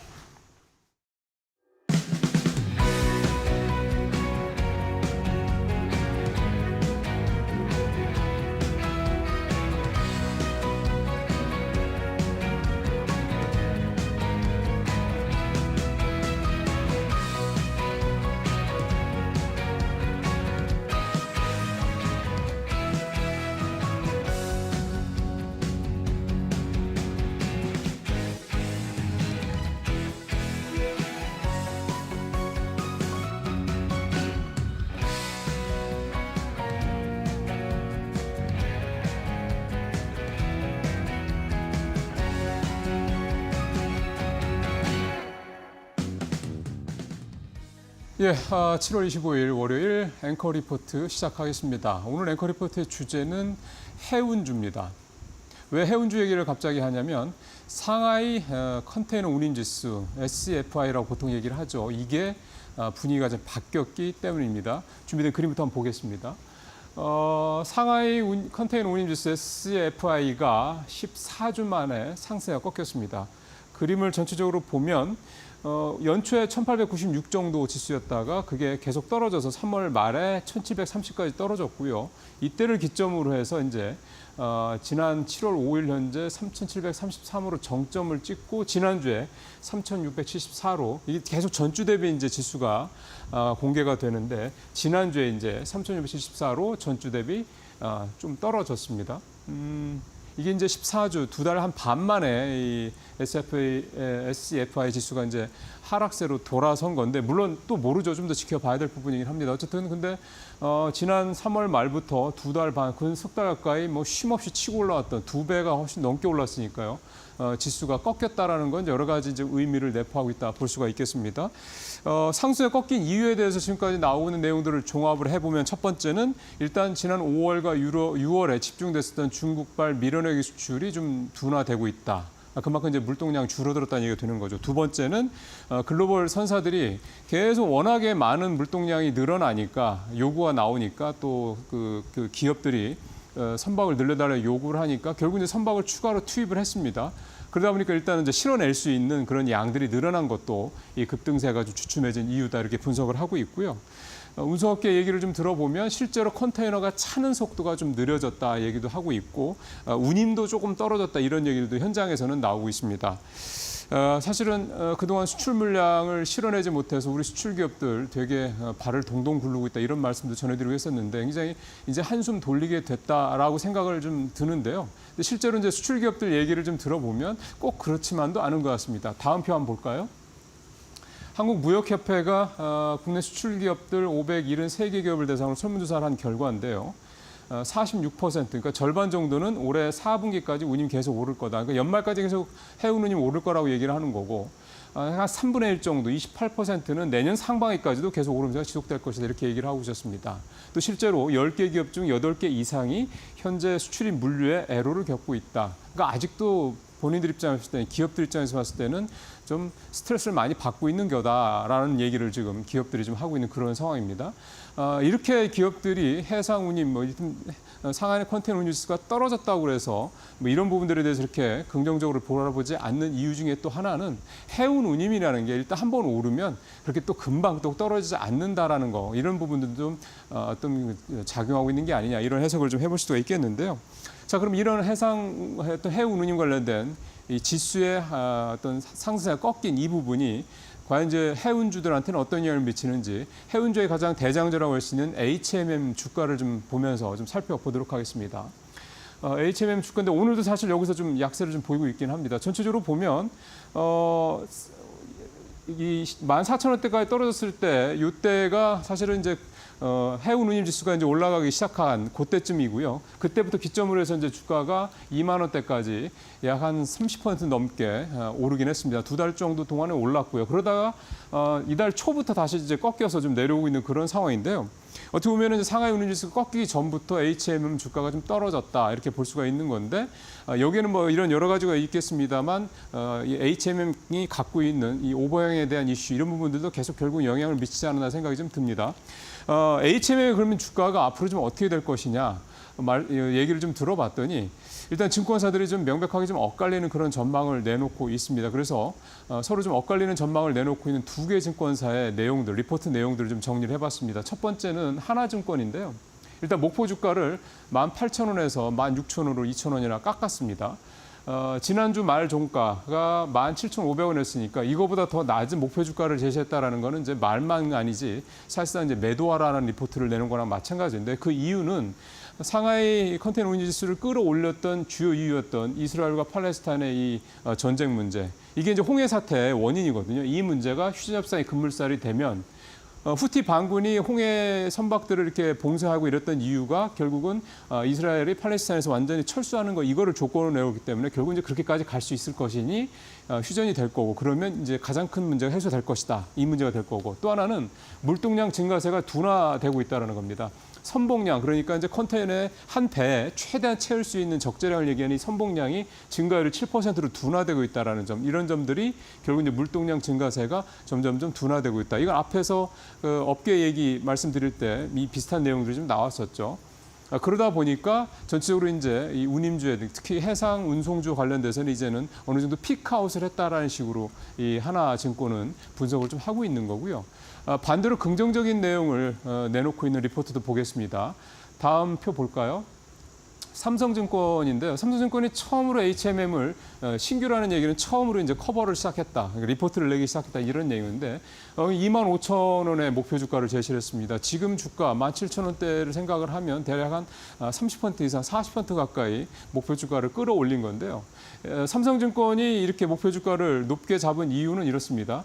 항만 컨테이너 선박들 적체 현상이 벌어지고 있다. 이게 이제 코로나 때 상황이 딱 그거거든요. 그러니까 배가 너무 많이 들어오는데 그거를 항만에서 처리를 해줘야 되는데 처리를 못 하고 있다는 겁니까? 과부하 걸렸다, 이런 얘기가 좀 되는 거죠. 그 다음에 해운 쪽은 여름철이 전통적인 성수기다, 이제 이 얘기를 좀 하고 있고, 그 다음에 파나마 운하와 홍해 운하의 이 차질 문제는 여전히 지속되고 있다, 이런 얘기를 좀 했고, 그 다음에 환경 규제 강화에 따른 단기 또는 중기 운임이 강세를 계속 이어갈 전망이다. 그러니까 환경 규제가 좀 강해지면 강해질수록 비용이 들어갈 수밖에 없습니다. 그러면 그 비용을 당연히 해운사들은 운임에 전가를 할 거고, 그러면 지금 같은 이런 운임 강세가 계속될 것이다. 그러니까 14주 만에 이 지수가 꺾이긴 했는데 이게 뭐 일시적인 조정일 수 있고 다시 끌어올라가서 다시 올라갈 수 있다, 이제 이런 의미로서 HMM 주가를 더 높게 보고 있다. 이게 삼성증권의 얘기가 되겠습니다. 그럼 이제 이렇게만 들으면 사실은 그래 누구 말이 맞는 거야, 좀 헷갈릴 수 있죠. 그래서 지금 여기서 왜 이제 그동안의 상하이 컨테이너 운임 지수가 올라갔는지에 대한 근본적인 물음으로 다시 돌아가 보면요, 가장 큰 이유는 처음에 말씀드렸던 크게 두 가지였죠. 하나는 홍해 사태, 그다음에 또 하나는 이 중국의 밀원액 수출이 두 가지인데, 중국의 밀원액 수출이 좀 말씀드린 대로 조금 둔화되는 측면이 나타나고 있고, 홍해 사태도 만약에 지금 아직 확단은 못 하겠습니다만 휴전 쪽으로 간다 그러면 운임 지수가 꺾일 여지도 분명히 있다. 성수기 빠르게 이제 진입하는 것도 불구하고요. 왜냐하면 워낙에 급하게 올랐기 때문입니다. 그러니까 결국은 이런 전반적으로 봤을 때 운임지수가 지금처럼 올라갔던 그런 급등세가 분명히 꺾일 여지는 분명히 있다. 다만 그렇다고 해서 해운 운임이 아주 그렇게 확 떨어지지는 않을 가능성이 높다. 성수기라든가 이런 이유 때문에 이렇게 봤을 때 일단 해운주에 대해서는 일단 피크아웃 문제는 조금 더 지켜볼 필요가 있다라고 볼 수가 있겠고요. 주가의 움직임도 아직은 뭐 너무 섣불리 그렇게 꺾일 것이라 판단할 상황은 아직은 아니다. 이렇게 볼 수가 있겠습니다. 앵커 리포트 오늘 여기서 마치도록 하겠습니다.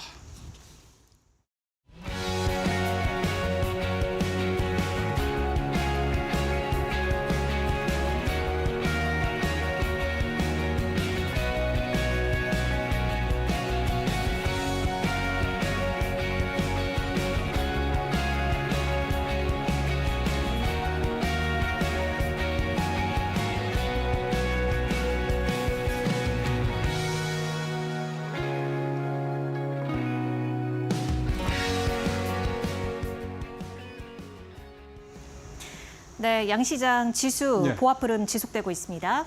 자, 오늘 마켓나우 2부 여기서 마치도록 하겠습니다. 내일 10시에 다시 뵙겠습니다. 고맙습니다.